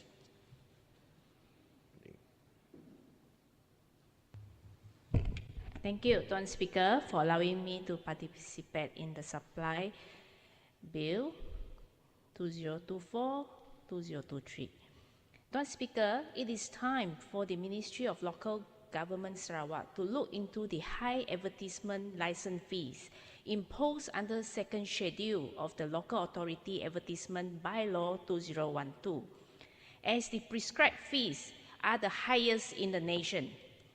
Lately, a group of disgruntled businessmen had approached me for assistance after the local councils of Padawan and Serian issued them notices for failing to comply with the advertisement bylaw. Over the years, after the passing of the advertisement bylaw, the business sector has kept voicing out to the authority concerned that the imposed fees are too expensive, unreasonable, and thus has since called for a review of it. Unfortunately, their calls have fallen on deaf ears. I trust if the Honourable Member from Batu Kawa, as the Minister for Local Government, is serious in helping the businesses, he would have directed his ministry to carry out a review on the exorbitant fees and get it reduced by now. Unfortunately, he has done nothing to resolve it. Tuan Speaker, do you know how ridiculous the advertisement fee is charged? I can cite an example that for a 21 square meter advertisement, in West Malaysia, the advertisement fee is 400 ringgit, whereas in Sarawak, the fees chargeable is 2,070. The chargeable fee in Sarawak is 5-fold more expensive. Isn't it absurd? On top of that, Sarawak also imposes a security deposit of 5,000 per advertisement to be paid, while there is no such requirement elsewhere. By comparison, the advertising effect in KL is so much greater than Sarawak, yet the charges in West Malaysia are lower than Sarawak. Tuan Speaker, advertisement billboards do play an important role in tourism industry, as what can be seen in Hong Kong, Singapore, or Japan. The advertisement billboards in those countries have become their landmark to attract tourists. As such, the state government, through council and district councils, must not set the license fees too high that will burden the businesses. I would like to also take this opportunity to remind the current MPP chairman, Mr. Tang Kai, who had replaced Honourable Member from Batu Ketang, that his position as the chairman is to serve the people seeking for his assistance or advice. I learned that when these businessmen called him to seek his help about the notices received, he responded in an arrogant way by saying, the law is like that, how to help? The law is like that, how to help? Is Yang this the Berhormat, Yang Berhormat, attitude? could you refrain from referring to an individual by name? Okay, I will say that By the office, officer from by MPP. the office, but Okay. because he has no way to defend himself in It this doesn't house. matter. He can get the colleague here to rebut me. It's okay. This He is the will do order. so. He will do so. Batu Kitang, maybe you can help him. Okay, as a government servant, this is not the right attitude to serve. Why can't he respond in a more polite manner and assist to bring up the public's concern to his jangan tengok saja boss? Not in. Today, he's not in the chamber. So let it recorded here. I call on the Minister for Local Government, Batu Kawa, to walk his talk if he is sincere in helping the people. It is his responsibility to solve the issue once and for all, so that the advertisement bylaw can be implemented without hindrance. At the moment, I believe most of the enforcement team from the council and district councils are having a hard time in enforcing the bylaw.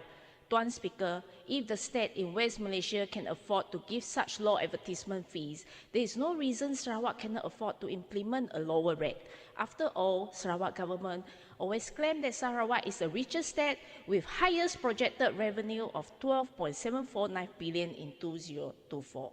Please stop bleeding the people dry. In the meantime, may I urge the Ministry of Local Government to issue a directive to all council and district council to put on hold from serving notices to the business premises until this excessive advertisement license fee issue is fully resolved. Tuan Speaker, of late, the sharp increase in rice price due to shortage of rice supply has affected the livelihood of the people, with no exception to Sarawakian. Over the years, it is disappointing to see that whenever there is an issue, any issue crop up regarding the increase in price of goods, the minister will then pop up to talk on it and offer many ideas. Sarawak is blessed with plenty of land mass for agricultural purposes, but till today, the ideas for paddy cultivation are still floating around with no successful implementation. We may notice that Yang Amat Berhormat Premier, Yang Amat Berhormat Deputy Prime Minister Fadila, Yang Amat Berhormat Deputy Premier from Bukit Sari, and Honourable Minister from Kemenah all jumping on the Bengawan proposing various paddy cultivation sites and varieties of rice to be planted in Sarawak. Yang Amat Berhormat Premier had identified 4 sites for planting hybrid rice from Vietnam, as he mentioned in his supply speech on Monday. He mentioned Lubuk Pugo in Gedong, Tanjung Bijak in Sri Aman, Sepao in Betong, and Tanjung Purun in Lundu. From what I understand, many years back, as early as 2008, Limbang was identified and feasibility study had been carried out on Limbang soil with the aim to make Limbang the rice bowl of Sarawak. May we know why did Yang Amat Berhormat Premier exclude Limbang as one of the sites for paddy cultivation? Is it due to different political blocks in PBB? Because of Abang Jo camp, Abang Tengah camp, tak boleh campur? Even if it is, in my view, all the differences must be put aside for the sake of Sarawakian and Sarawak economy. I hope this time, when Yang Amat Berhormat Premier talks about paddy cultivation, we can really see the whole rice project get materialized and successful. The paddy project has been recycled too often, and in Mandarin we said it, 炒冷饭, you keep on frying the cold rice. All right, so let's continue. Rice production is crucial, and I hope this time round Sarawak state government is serious in strengthening the increase of rice production to meet the state growing food demand and be self-sufficient. As of today, our state self-sufficient rate for rice has shrunk to a mere 34%. This is not healthy for a growing population state as it causes food security fears. For me, with Sarawak going into paddy cultivation, to ensure self-sufficient is a welcoming move. We do not want to see more failure like in the past. Example, in Gedong, the failure were due to lack of infrastructure and the technology brought in were unsuitable for the soil. Or there was design failure where a huge paddy plot in Tanjung Bijak was abandoned, as well as in Batang Lupa. With our 2.8 million population and rice being our staple food, Sarawak really needs to look far ahead to make rice cultivation a success and ensure that we can eventually export rice to other countries in future. India is a good example. With 1 billion in population, they can still afford to export rice. The India government gives priority to food security in times of uncertainty. So why not us? Even Singapore, with limited resources, which is 100% reliant on rice import, has a long-term food security through their strategy. They have a guarantee of 6 months of rice supply, should there be a shortage. But for Sarawak, we have less than 3 months supply. The state government has to sustain and tread carefully this time from beginning to end, including rice marketing and rice control. Since Sarawak government always said that we are the richest state, the state should ensure that at the end of the day, there is full control from the start to end in the rice production. We should not let the federal and BNAS to interfere. As GPS likes to talk on autonomy, then this is one area which effort must be put in to work towards that goal. Tuan Speaker, Yang Amat Berhormat Premier spoke of importing expertise from Wuhan, China, to help Sarawak with rice planting, as they invented hybrid planting, and that Vietnam is also adopting the same technology. However, if we go back to history, during the Second World War, paddy growing in Sarawak was introduced by the Japanese using their technology. A book, Masa Jepun, by Bob Rees, pointed out that paddy growing in Lingga, Grand Stubin, Tanjong Bijak was started during the Japanese occupation in Sarawak. Since Japan has a successful advanced technology and it worked well from the past till now, we should also seriously consider getting in Japan technology for paddy cultivation. Let us not put all our eggs in one basket. When embarking on paddy cultivation project, the state should be reminded that its ultimate aim is to have sufficient quality rice production at an affordable price for the people, and at the same time put Sarawak on a world map that could spur the state economy through rice exporting. Tuan Speaker, despite Strata Management Ordinance 2019, Strata Management and Maintenance Regulation 2022, and Strata Subsidiaries Titles Ordinance 2019 passed and came into effect on 1st March 2022, there is no clear indication as to when the Strata Management Tribunal is going to be set up and in service. In May 2022 Dun sitting, I raised this tribunal issue, and 4 months later after that, Yang Amat Berhormat Premier assured that Sarawak will set up a new tribunal to handle strata management disputes between house buyers and developers. We are now in November 2023. The assurance of setting up a strata management tribunal was just like a wind blowing by. This shows that Sarawak government is not taking the strata management tribunal seriously, despite the piling up of disputes between the purchasers and developers. The purchasers have no avenue to file their cases. Likewise, the developers too have issues, but cannot deal with them through the tribunal. Of course, for those who can afford, they can deal with the dispute through the civil courts. But why make people go through the hassle, since the state government has passed the relevant laws and regulations to assist the strata community by seeking redress through the tribunal? Getting the tribunal to be operational is a responsibility of Yang Amat Berhormat Premier, Deputy Premier from Batu Kawa, who is the Minister of Local Government and Housing. 5 years have lapsed since the passing of the relevant laws on strata management, and the community is still waiting for the tribunal. May I know what has this honourable member from Batu Kawa and his deputy has done so far?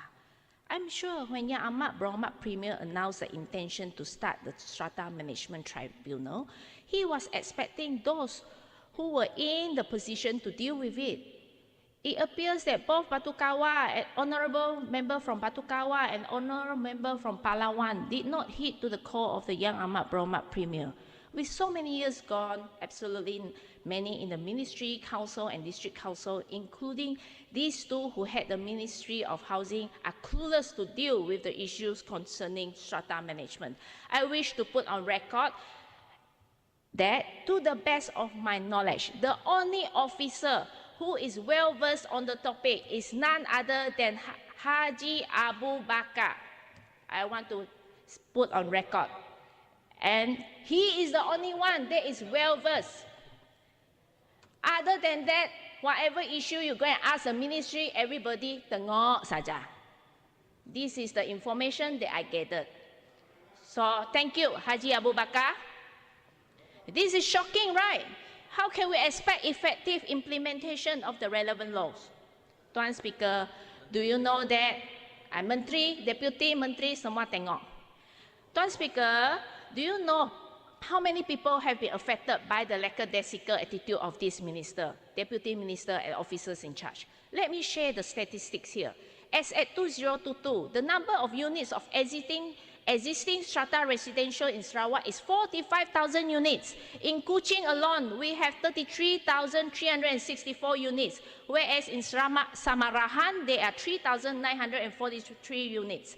For strata commercial units in Sarawak, the total number is 5,263, with 3,920 units in Kuching and 622 units in Samarahan. The number is getting bigger and bigger, and we have not seen our tribunal get it set up. Let's say in every unit, there are 4 persons occupying. You can see yourself the huge number of people affected by problems concerning strata properties. That is why many have queried what has happened to the setting up of strata management tribunal. Why pass a law if there is no determination to ensure the laws can be fully regulated? Apart from the tribunal not being established, there are other issues that need to be tackled immediately too. The Ministry of Housing and the Council are in the know that there are property management companies from the West Malaysia which operate without proper license. Please tackle this issue. We all know that for property management companies from West Malaysia to be legally operating in Sarawak, they should register a branch in Sarawak. But what I know is that these people is abusing their social visit pass by operating here. Many have noticed, Honourable Member for Batu Kawa in particular, always harp on Sarawak for Sarawakians and rights enshrined in MA 63. And on this particular issue, why is he keeping mum on it and not taking any action to protect the local property management companies? Just like the engineers, architects, legal practitioners from the West Malaysia, they cannot simply practice here. There are rules and regulations to abide before they come to Sarawak to practice. That is why I ever said in my previous Dun sitting that we need a competent person to sit as the Minister for Housing. Tukar. Mas tukar. There are many, tukar menteri, mas tukar menteri. There are many strata properties related issues which did not appear to be solved by the current one. I call on Yang Amat Berhormat Premier appoint someone who is really serious in handling housing issues to replace the incompetent one. Why still keep him? I don't see the good reason by keeping him sitting there. Sorry? Personal? No lah. I got all the facts to back my argument to tukar. If not, you go and ask an officer in the ministry lah. I gather information I don't simply talk here. Okay, my last issue, Tuan Speaker. We all know that Yang Amat Berhormat Premier's pet project, that is Autonomous Rapid Transit, has replaced the LRT, which according to him is cheaper. He mentioned that LRT costs around 10 billion, while ART is estimated to cost 6 billion, which consists of blue, red, and green lines.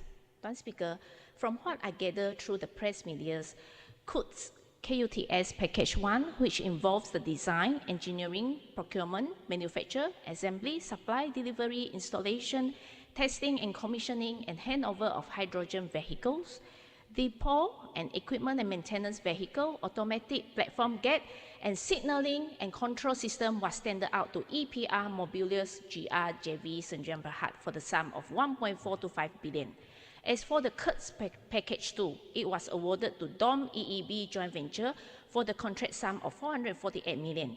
Their scope of works includes design, engineering, procurement, manufacture, assembly, supply, delivery, installation, testing, commissioning, and handover of telecommunication, supervisory control and data acquisition, automatic fare collection, computerized maintenance management system, operation control center, and information technology system of the ART for Samarahan Line 1, Syrian Line 2, and Kuching Urban Transportation System Project. Given these two packages, the added up contract sum is 1.873 billion. We know that this amount of 1.873 billion does not include the cost to build the infrastructure works, where just like the newly awarded package costing 568.61 million to Ibraco CREC joint venture on the 8th of November for the construction and completion of infrastructure work for the Blue Line Package 1 from Rembus to Sutong for Kuching Urban Transportation System Project. For those who do not know, our honorable member from Satok, no, don't sleep, is one of the top 30 shareholders in Ibraco. He is one of the tauke lah, tauke.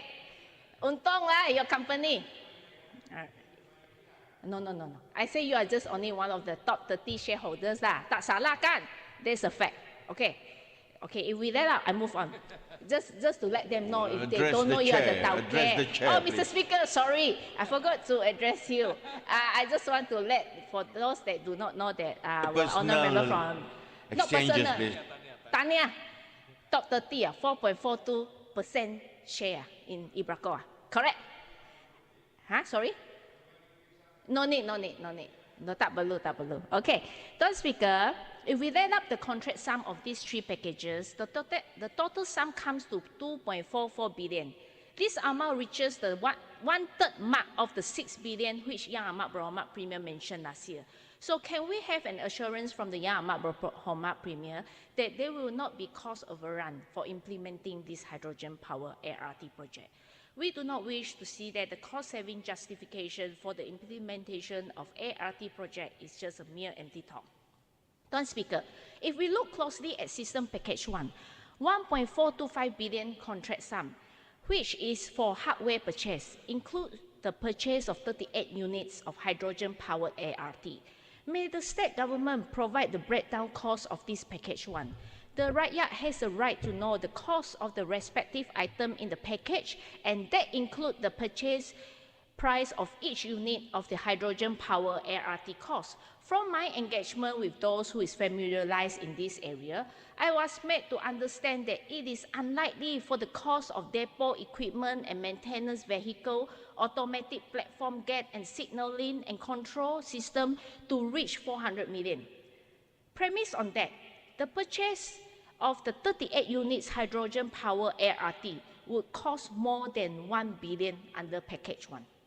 So on average, 1 unit of hydrogen powered ART would cost at least 30 million. So we have the flagpole 30 million, we have the musical fountain 31 million, and now we have ART 30 million. Okay?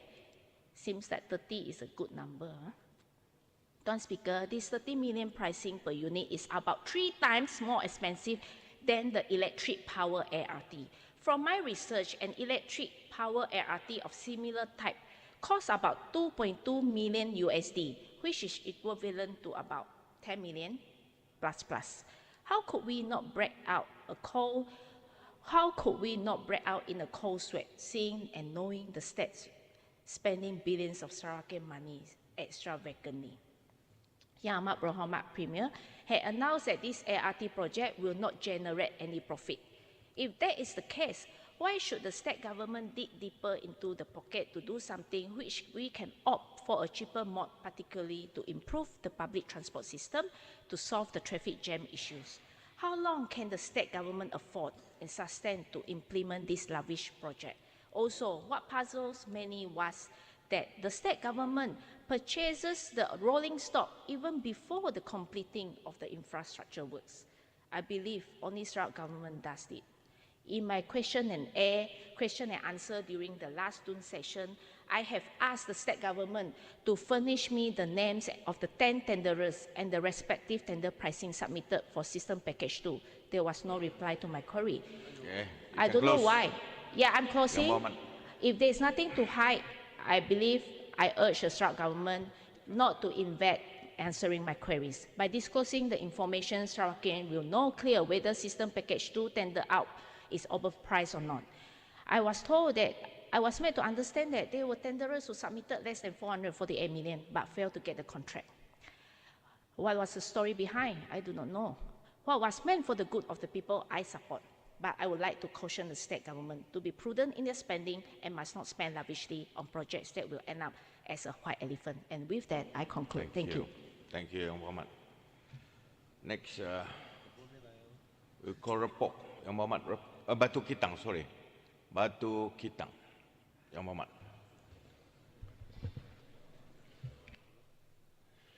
Thank you, Tuan Speaker. Masuk ke hutan berempat-empat, belah bulu bersegi-segi. Tahun depan 2024, semoga bajet ditambah lagi. Pantai Dahan indah berseri, tempat berkunjung muda dan mudi. Segala kemudahan telah diberi, rakyat menerima senang hati. Thank you, Dato' Speaker, for the honor and the opportunity to debate Yang Amat Berhormat, the Premier of Sarawak's address, at this second meeting of the second session of the 19th Sarawak State Legislative Assembly. I support and congratulate Yang Amat Berhormat, the Premier of Sarawak, for his articulate budget speech and his success in getting the highest ever budget of 12.749 billion for the first time in Sarawak's history, where 66% of the budget will go into development. First, I would like to congratulate Yang Amat Berhormat Premier for his visionary and admirable helming of our state through good and challenging times. Our Honourable Prime Minister acknowledges this as well. No Prime Minister has ever held their Federal Cabinet meeting in Kuching, and on top of that, inviting the Premier of Sarawak to address the Federal Cabinet. Dato' Speaker,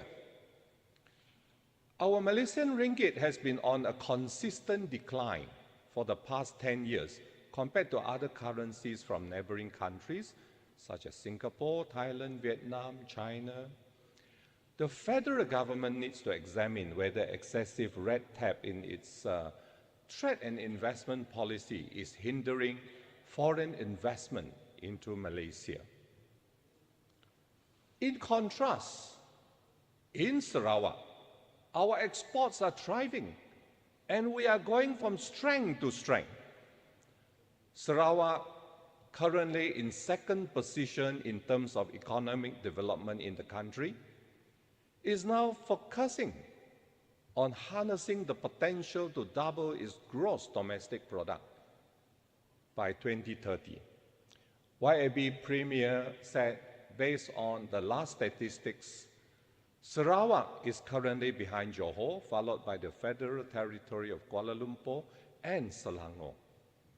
Sarawak's GDP was 142.2 billion in 2022, only 2 billion less than Johor, which was 144 billion then. With hard work and added value in the economy, there is a substantial opportunity to achieve a GDP of 280 billion by 2030. Sarawak's new economy has become the envy of many states in Malaysia, to the extent that even before the Federal Cabinet held its meeting, at the State Secretariat in Kuching at Wisma Bapak, Malaysia, in September this year, our Honourable Prime Minister extended a request to our Premier to give a talk to MPs and CMs on the new economy that Sarawak has adopted. Our Honourable YAB Premier delivered a 30-minute speech imparting knowledge to federal leaders on hydrogen, green economy, state development, and fostering harmonious living.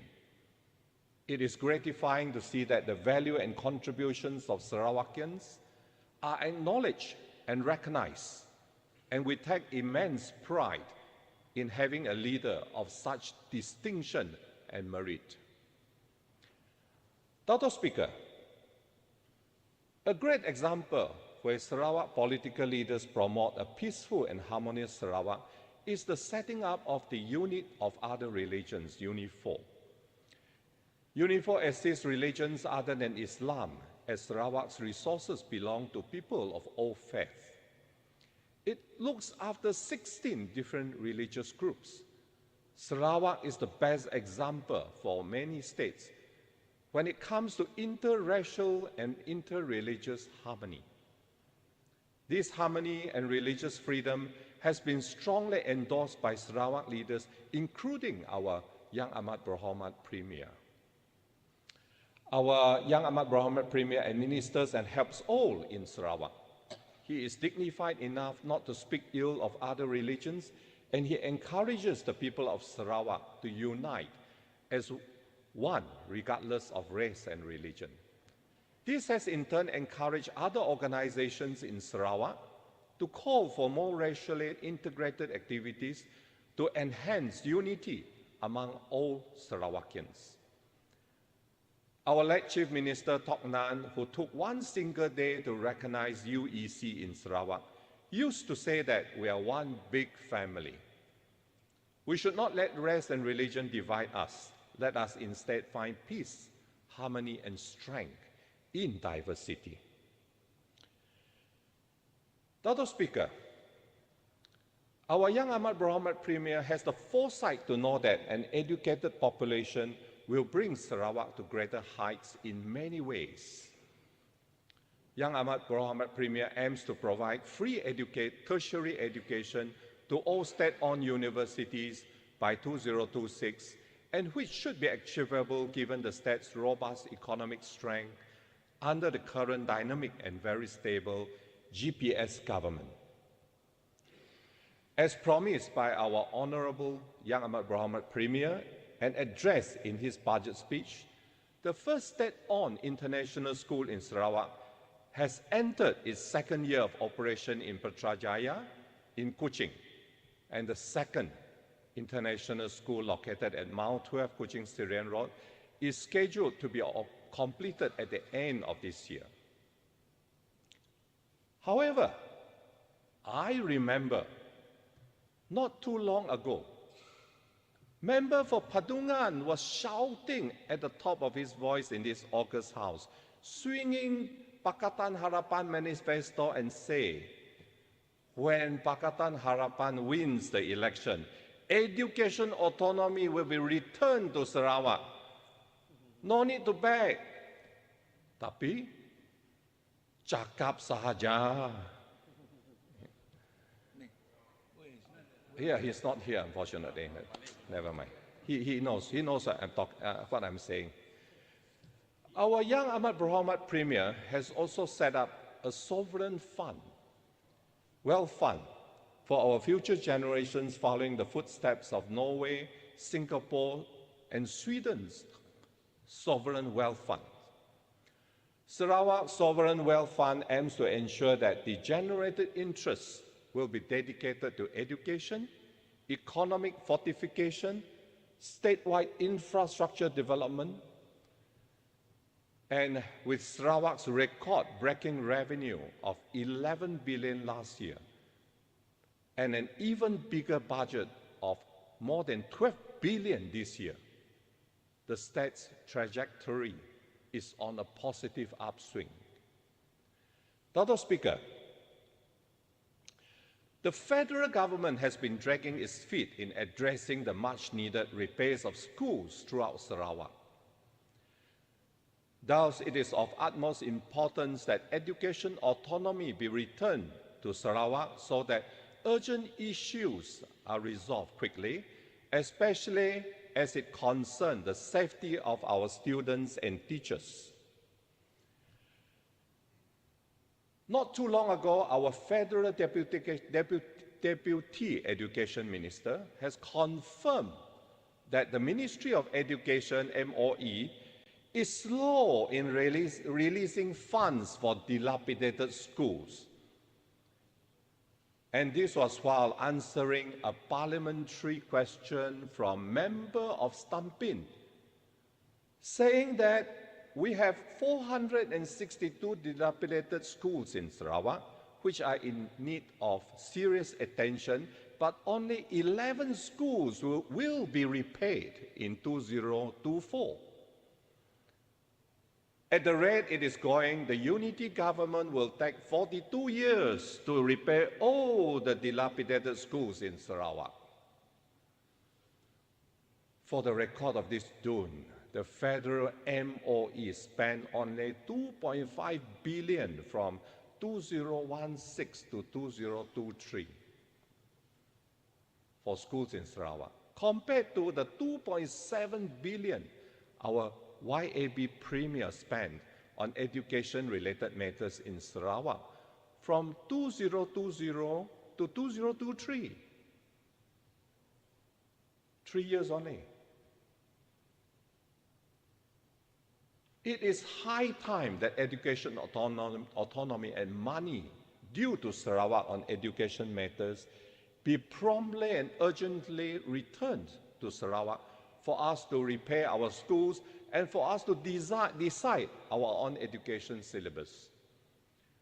When education autonomy is returned to Sarawak, Sarawak will also no longer need to follow the federal stance of chop and change education programs and the constant shifts from English to BM and back again. These indecisive federal education programs have created so much confusion for students and parents over the years, leading to a devastating drop in academic excellence. Dr. Speaker, in 2020, the Sarawak government, under our YAB Premier's directive, made a significant move of investing 11 million to implement programs teaching mathematics and science in English to Year 1 students in all primary schools in Sarawak. Today, in Yang Amat Berhormat Premier's budget speech, Yang Amat Berhormat Premier reaffirmed his commitment to continue to improve the standard of English while providing a strong foundation in science, technology, engineering, and mathematics, STEM, education for our students.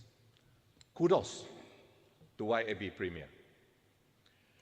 This investment is crucial as it enhances students' proficiency in these subjects, aligning them with global standards. English proficiency in these fields not only facilitates international communication, but also opens doors to a broader range of educational and career opportunities for students in an increasingly interconnected world. We are fortunate to have a Premier who upholds and protects our right to use English in Sarawak. Sarawak is the only state that has fully implemented the teaching of science and mathematics in English under the dual language program Sarawak, as mentioned by YAB Premier in his budget speech. However, I encourage all Sarawakians of all races to work hard at improving our BM proficiency, Bahasa Malaysia proficiency, as this is our national language and it is our language of respect and unity for all Malaysian, for our Malaysian culture. Dr. Speaker, The areas of Greenwood Park, Taman Emas, Taman Paradise are at around Patuk Similan, my constituency. Kuop, Kampong Kuop at Batu Splu, also my constituency, experience flash floods each time there is a heavy downpour of rain, and that happened just a few days ago. I wish to request our GPS government through DID federal government to consider my request to plan, propose, and to alleviate flooding in these areas. The issue of major flooding comes under the purview of the Drainage and Irrigation Department, and major funds comes from the Federal Drainage Irrigation Department. More often than not, permission for projects to be implemented as well as funding requires the approval of the federal government. I implore upon the Honourable Member for Stampin, who is also a member for Padungan in this August House, to bring this flooding issue up in Parliament and request the Federal Minister in charge to look into this comprehensive study of our flooding problem, to provide the necessary funding and to solve the problem. Dato' Speaker, recently there appear to be a number of coffee shops in the towns which may have been used for illegal gambling, online activities, illegal online activities. And this has led to an escalation of small-scale thieving and reports of robberies in the area. One contributing factor appears to be the limited police patrol and personnel presence with limited patrol vehicles available in the Padawan area. There is also very limited CCTV coverage in the area as well. I would like to express my appreciation to YAB Premier for the initiation of our security officers and Coast Guard under Unit Keselamatan dan Penguatkuasa Sarawak. If I may, I would like to suggest that further strengthening of these forces could be considered, possibly in collaboration with our federal officers. This collaborative effort could effectively address and mitigate illegal activities and increase security in our area. Dato' Speaker, the importance of CCTVs cannot be underestimated. These have been a source of reassurance in terms of personal safety for our rakyat. I hope the number of CCTVs installed will continue to increase. Additionally, the enhancement of Ronda activities may potentially contribute to an improved overall security situation in Sarawak. An indication of how important CCTVs are to greatly assist our law enforcers in curbing illegal activities and ensure a safety city. Singapore has 90,000 CCTV cameras today and plan to have 200,000 by 2030. Not very far from us. And I wish to respectfully inquire how many CCTVs are going to be installed in major towns and cities throughout Sarawak, and what would be the anticipated time frame for such a milestone. Dato' Speaker, I wish to request for an access road linking Jalan Stephen Yong with Jalan Batu Kitang Junction towards Jalan Lande at the back of RPL Lande, access through the back of RPL Lande. This road will ease the traveling distance along Jalan Lande to Jalan Stephen Yong. We don't have to go around Batu Splu and come out and make a big round. And also ease traffic congestion along Jalan Lande and Kuching Syrian Road. Many developments and housing estates are mushrooming along Jalan Lande, and this proposed access road is needed very badly. Dato' Speaker, It is high time that the federal government recognizes the need to have a trans-Borneo railway linking Sabah and Sarawak to Brunei and Indonesia, as we are lagging far behind on road and rail transportation compared to Malaysia. Malaya siphons 80 billion from Sarawak annually, but our infrastructure is far behind that of Malaya. Without any doubt, the Territorial Sea Act and the Petroleum Development Act 74 is an unfair deal for Sarawak. I urge the federal government to seriously consider turning the Trans-Borneo Railway into reality to accelerate development and provide an alternative public transport option for Sarawak and Sabah. Our visionary leader, our YAB Premier, has been pushing for this proposal to go through. Transport Minister Federer has agreed to a feasibility study. However, we would like to emphasize the need for prompt and tangible action. Not just the carrying out of years of feasibility studies, which could be flushed down the drain again and again anytime there is a change of government. That was what happened to our Pan-Borneo Highway. The building of the Pan-Borneo Highway was mentioned more than 10 years ago. Then after the 2018 election, 3 billion was slashed by the new Pakatan Harapan government on the premise that the project management consultant was not necessary. To this day, the Pan-Borneo Highway is yet to be completed. The Trans-Borneo Railway project is estimated to cost 63.3 billion. However, the high-speed railway between KL and Singapore, currently under discussion, is estimated to cost 110 billion. And this KL-Singapore railway only serves to bring added comfort to elite travelers. I hope our member for Padungan, also member for Stampin, can remind our Federal Transport Minister that because Sarawak contributes 80 billion annually to the national coffers, the KL-Singapore railway project should be set aside for now and ensure that the Trans-Borneo Railway takes precedence. The railway project is of utmost importance to boost Sarawak's economy, not just for the elite, like in Semenanjung, Malaysia. Indonesia is already improving its rail transport in Kalimantan, and if Sarawak is not doing that, we stand to lose a great deal. In addition to connecting cities around Borneo Island, this railway will also provide access to the interior for mining operations and transportation of raw materials, thereby speeding up the development of the rural areas of Sarawak and Sabah. Rail is a smart, sustainable, and an efficient way to move freight and people. The federal government cannot give lame excuses such as low population density in the East Malaysia, non-profitability, and try to shelve the proposal based on these excuses. 80 billion being siphoned is a lot of money.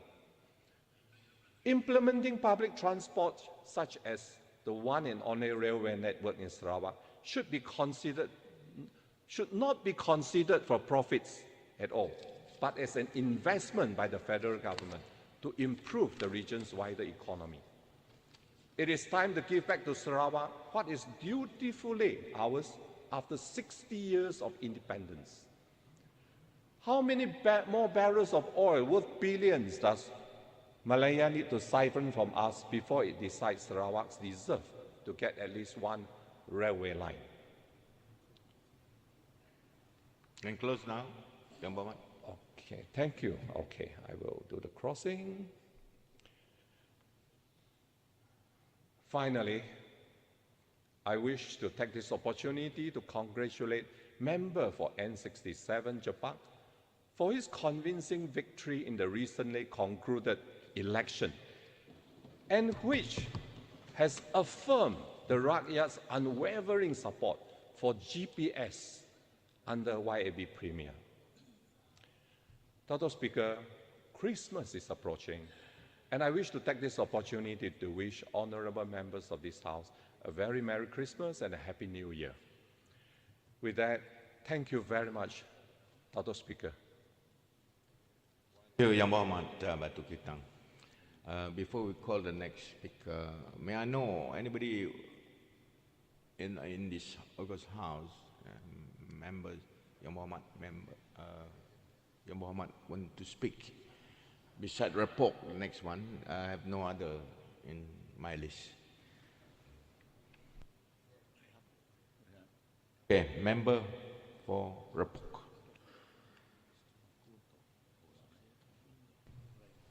Terima kasih, Dato' Speaker. Terima kasih kerana memberi peluang kepada saya untuk membahas supply 2024 bil dan unsur untuk merujuk resolusi anggaran pembelanjaran pembangunan bagi tahun 2024 yang telah dibentangkan oleh Yang Amat Berhormat Dato' Pandigi Tan Sri Dr. Abang Haji Abdul Rahman Johari Bintun Dato' Abang Haji Open Premier Sarawak.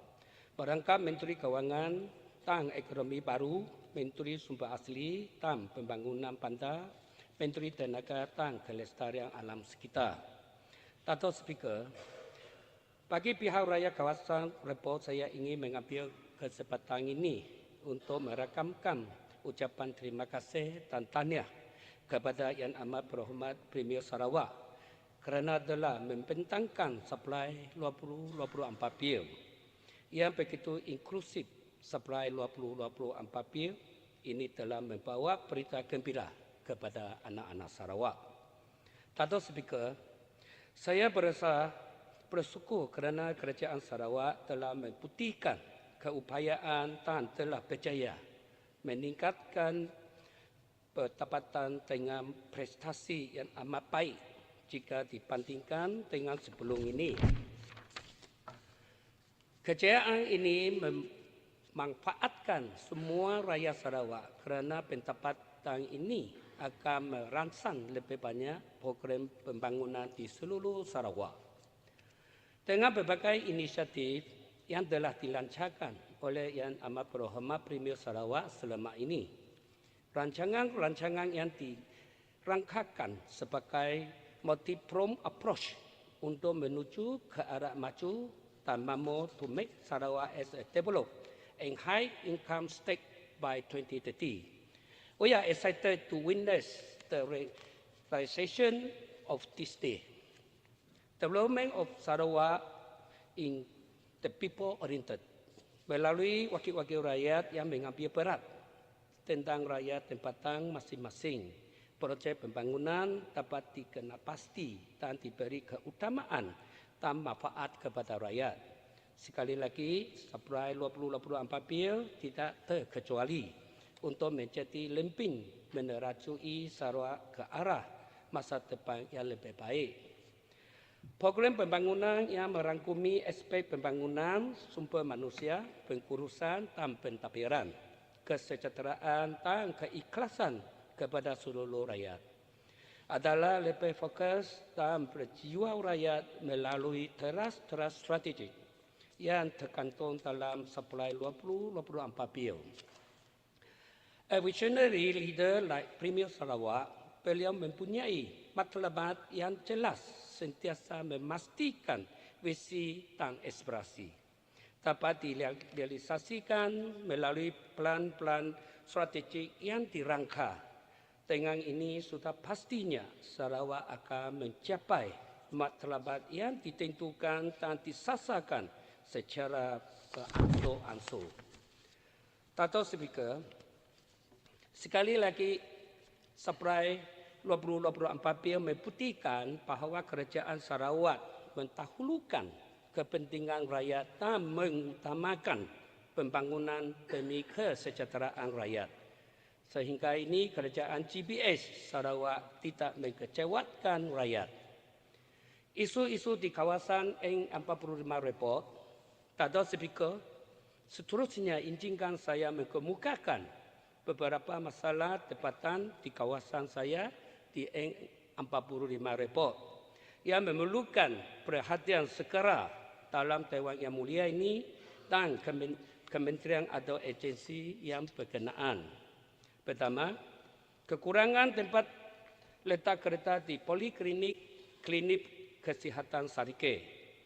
Dato' Speaker, masalah pertama yang ingin saya bangkitkan adalah isu kekurangan tempat letak kereta di klinik kesihatan Sarike yang sentiasa menarik aduan awam. Di sini saya ingin menekankan bahawa isu ini merupakan masalah yang memerlukan perhatian segera daripada Dewan Yang Mulia ini serta pihak yang berkenaan. Seperti mana Dewan Yang Mulia ini yang sedia maklum, saya pernah membentang isu ini di persidangan sebelum ini dengan mencadangkan tapak hospital Sarike lama, iaitu Lok 1066/48 Sarike Lane District ini dijadikan tempat parkir awan klinik kesihatan Sarike, memandangkan ianya adalah bersebelahan. Namun demikian, sehingga hari ini tiada apa-apa tindakan yang telah diambil oleh pihak berkenaan. Dato' Speaker, masalah kekurangan tempat parkir awan di sekitar klinik kesihatan Sarike akan membimbangkan dan telah menyebabkan kenderaan terpasah diletakkan di tepi jalan. Masalah ini juga menyebabkan kesesakan lalu lintas di sekitarnya dan menimbul isu-isu keselamatan jalan raya kepada pengguna jalan raya. Maka demi keselamatan pengguna-pengguna jalan raya dan kelancaran trafik di sekitar klinik kesihatan Sarike, saya menyuruh kepada kementerian atau agensi berkenaan untuk mengambil kira cadangan menjadikan tapak hospital Sarike lama sebagai tapak parkir awan bagi mengatasi isu kekurangan tempat parkir kereta di klinik kesihatan Sarike ini. Kedua, kerosakan jalan raya di persimpanan Kim Sam Lebuh Raya Pembono. Dato' Speaker, masalah kedua yang saya ingin kemukakan adalah kerosakan jalan raya di persimpangan Kim Sam Lebuh Raya Pembono. Saya tak pasukan. Pusat khidmat saya telah berkali-kali menerima aduan daripada penuntut tempatan mengenai keadaan jalan raya Lebuh Raya Pembono di persimpangan berdekatan Jalan Kim Sam. Persimpangan tersebut dikenali sebagai Chenesh 43 hingga Chenesh 44. Jalan raya di Chenesh 43 hingga Chenesh 44 telah mengalami kerosakan yang menyebabkan ketidaksenangan kepada pengguna jalan raya. Keadaan berlubang permukaan jalan tidak rata dan air bertangkum yang berlaku di kawasan tersebut membimbangkan dan membahayakan keselamatan pengguna jalan raya. Dato' Speaker, tindakan wajar perlu diambil dengan kata segera bagi memastikan keselamatan jalan raya, melancarkan lalu lintas tempatan dan mengelakkan sebarang kemalangan yang tidak diingini.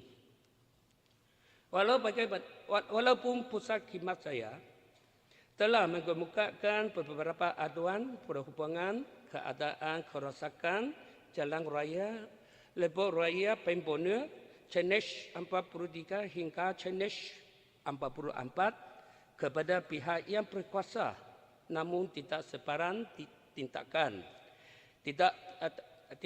telah ambil oleh kementerian atau agensi berkenaan. Saya merayu kepada kementerian atau agensi berkenaan akan mengambil tindakan sewajarnya bagi memastikan jalan raya ini diperbaiki, sentiasa berada dalam keadaan baik, dipantau dan diselenggara dari semasa ke semasa. Ketiga, dermaga komersial baru. Dato' Speaker, isu seterusnya yang saya ingin membahas adalah isu dermaga komersial baru yang saya pernah panggilkan di Dewan Yang Mulia sebelum ini. Dulu Bandar Sarike mempunyai terminal penumpang dan satu buah dermaga komersial. Dermaga komersial asal di Sungai Nyalom sudah usang, tidak selamat dan tidak mampu untuk kegunaan komersial bagi kegunaan truk dan lori. Lokasi geografi Sarike agak strategik kerana ia berdekatan dengan Tanjung Manis dan di sekeliling oleh Sungai Rajan, Sungai Sarike, Sungai Nyalong. Dermaga komersial merupakan komponen penting dalam rangkaian dagangan dan pengangkutan air di Sarike. Bukan itu saja, ia juga mempunyai fungsi yang penting untuk mencana aktiviti ekonomi Sarike. Tanpa dermaga komersial yang sempurna dan baik, aktiviti ekonomi Sarike akan terjejas. Maka bagi memastikan kelancaran aktiviti ekonomi di Sarike yang berterusan, saya memohon kepada Kerajaan Sarawak untuk membuat pertimbangan yang sewajarnya untuk membina sebuah dermaga komersial yang baru di lokasi yang sesuai di sepanjang Sungai Nyalong dengan menggunakan peruntukan Port Navigational Safety and Riverine Project yang telah diperuntukkan di sebelah 2024 bil. Keempat, cadangan pembinaan rumah mampu milih di kawasan N45 report. Perkara seterusnya yang saya ingin bagikan di Dewan Yang Mulia ini adalah cadangan pembinaan rumah mampu milih di kawasan N45 report. Dato' Speaker, saya ingin mencadangkan kepada Kerajaan Sarawak untuk memperkenalkan projek rumah mampu milih di Sarike.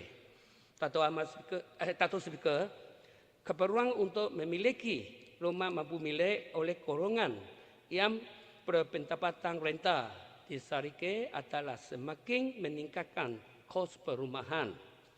Telah meningkat secara mentatah, khususnya pasca pandemik COVID-19. Ramai individu dan keluarga berkeluh untuk memiliki rumah sendiri.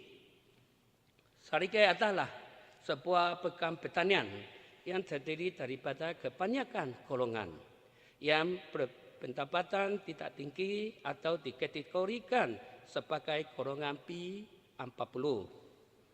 Skim rumah mampu milih akan membantu golongan ini mengurangkan beban kewangan untuk memilih rumah sendiri. Yang lebih penting yang memainkan peranan yang penting dalam memupuk keharmonian, kestabilan dan keseimbangan sosial ekonomi di kalangan masyarakat Sarike. Walau bagaimanapun, apabila harga rumah di pasaran adalah di luar kemampuan dan kebanyakan golongan masyarakat tidak mampu memiliki rumah, ia akan mewujudkan perasingan sosio-ekonomi, mencecahkan kualiti hidup penduduk dan perkembangan masyarakat. Terima kasih Yang Amat Berhormat Premier Sarawak yang telah memberikan perhatian untuk melaksanakan projek mampu milih di Sarike dalam April 2024 bil.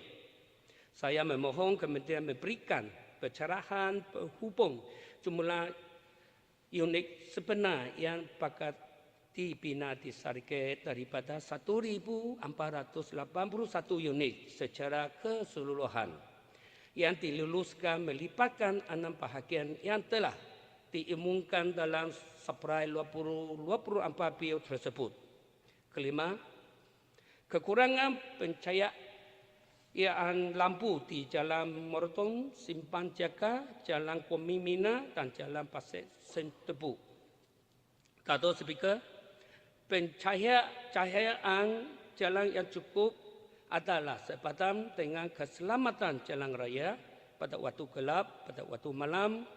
Ia bukan sahaja memberi penglihatan yang jelas kepada pengguna jalan raya, tetapi juga membantu meningkatkan keselamatan kepada pengguna jalan raya terutamanya di tempat persilangan atau intersection.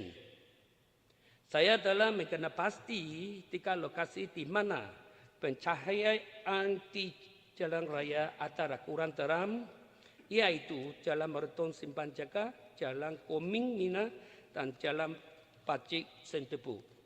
Ketiga-tiga lokasi ini masih di dalam keadaan gelap pada waktu malam. Keadaan ini adalah amat membimbangkan dan boleh membawa kebahayaan kepada pengguna-pengguna jalan raya. Saya juga telah menerima banyak aduan daripada penutur-penutur di kawasan saya. Mereka telah mendesak pihak berkenaan untuk mengambil tindakan segera untuk memasang lampu di jalan tersebut bagi memastikan pencahayaan yang cukup kepada pengguna-pengguna di jalan raya. Dato' Speaker, sehubungan ini saya mewakili penutur kawasan Repok menyampaikan hasrat dan keperluan penutur kepada Kerajaan Sarawak untuk mempertimbangkan pemasangan lampu di Jalan Mereton Simpan Jaga, Jalan Koming Mina dan Jalan Pacik Sentepu. Penutup, Dato' Speaker, sebelum saya mengunjung diri, izinkan saya menyampaikan sepatah 2 kata ucapan kepada semua ahli di Dewan yang mulia ini. Kita sudah hampir ke penghujung tahun 2023. Tahun ini menandakan satu peristiwa penting bagi bumi kenyalan kerana Sarawak telah berjaya menyambut perayaan 60 tahun Sarawak Merdeka dengan tema Sarawak Maju Makmur. Rakyat-rakyat di seluruh Sarawak telah menyaksikan sambutan ini yang telah memupuk semangat patriotik dan persatuan di semua lapisan masyarakat yang terdiri daripada berbilang kaum di Sarawak. Saya juga ingin mengambil kesempatan ini untuk mengucapkan selamat Hari Natal atau Merry Christmas kepada semua ahli-ahli yang berhormat, tuan-tuan dan puan-puan yang meraihkannya. Saya juga ingin mengucapkan selamat tahun baru 2024 terlebih dahulu kepada semua ahli-ahli yang berhormat, tuan-tuan dan puan-puan di Dewan yang mulia ini. Semoga tahun baru 2024 ini memberi kita semua dan ahli keluarga sentiasa sihat walafiat, dilimpahkan rezeki dan dipermudahkan urusan. Dato' Speaker, akhir sekali dengan sukacitanya saya menyokong penuh Saprai 2024 bil dan usul untuk merujuk resolusi anggaran perbelanjaan pembangunan bagi tahun 2024. Sekian, terima kasih. Terima kasih Yang Berhormat Repok. So far we have 7 speakers. Yeah, starting from the maiden speech of YB Jepa. Is there any other member who wishes to speak, please? Otherwise, we break for lunch. Yeah. Shall we have a lunch break till 2:30 p.m., please?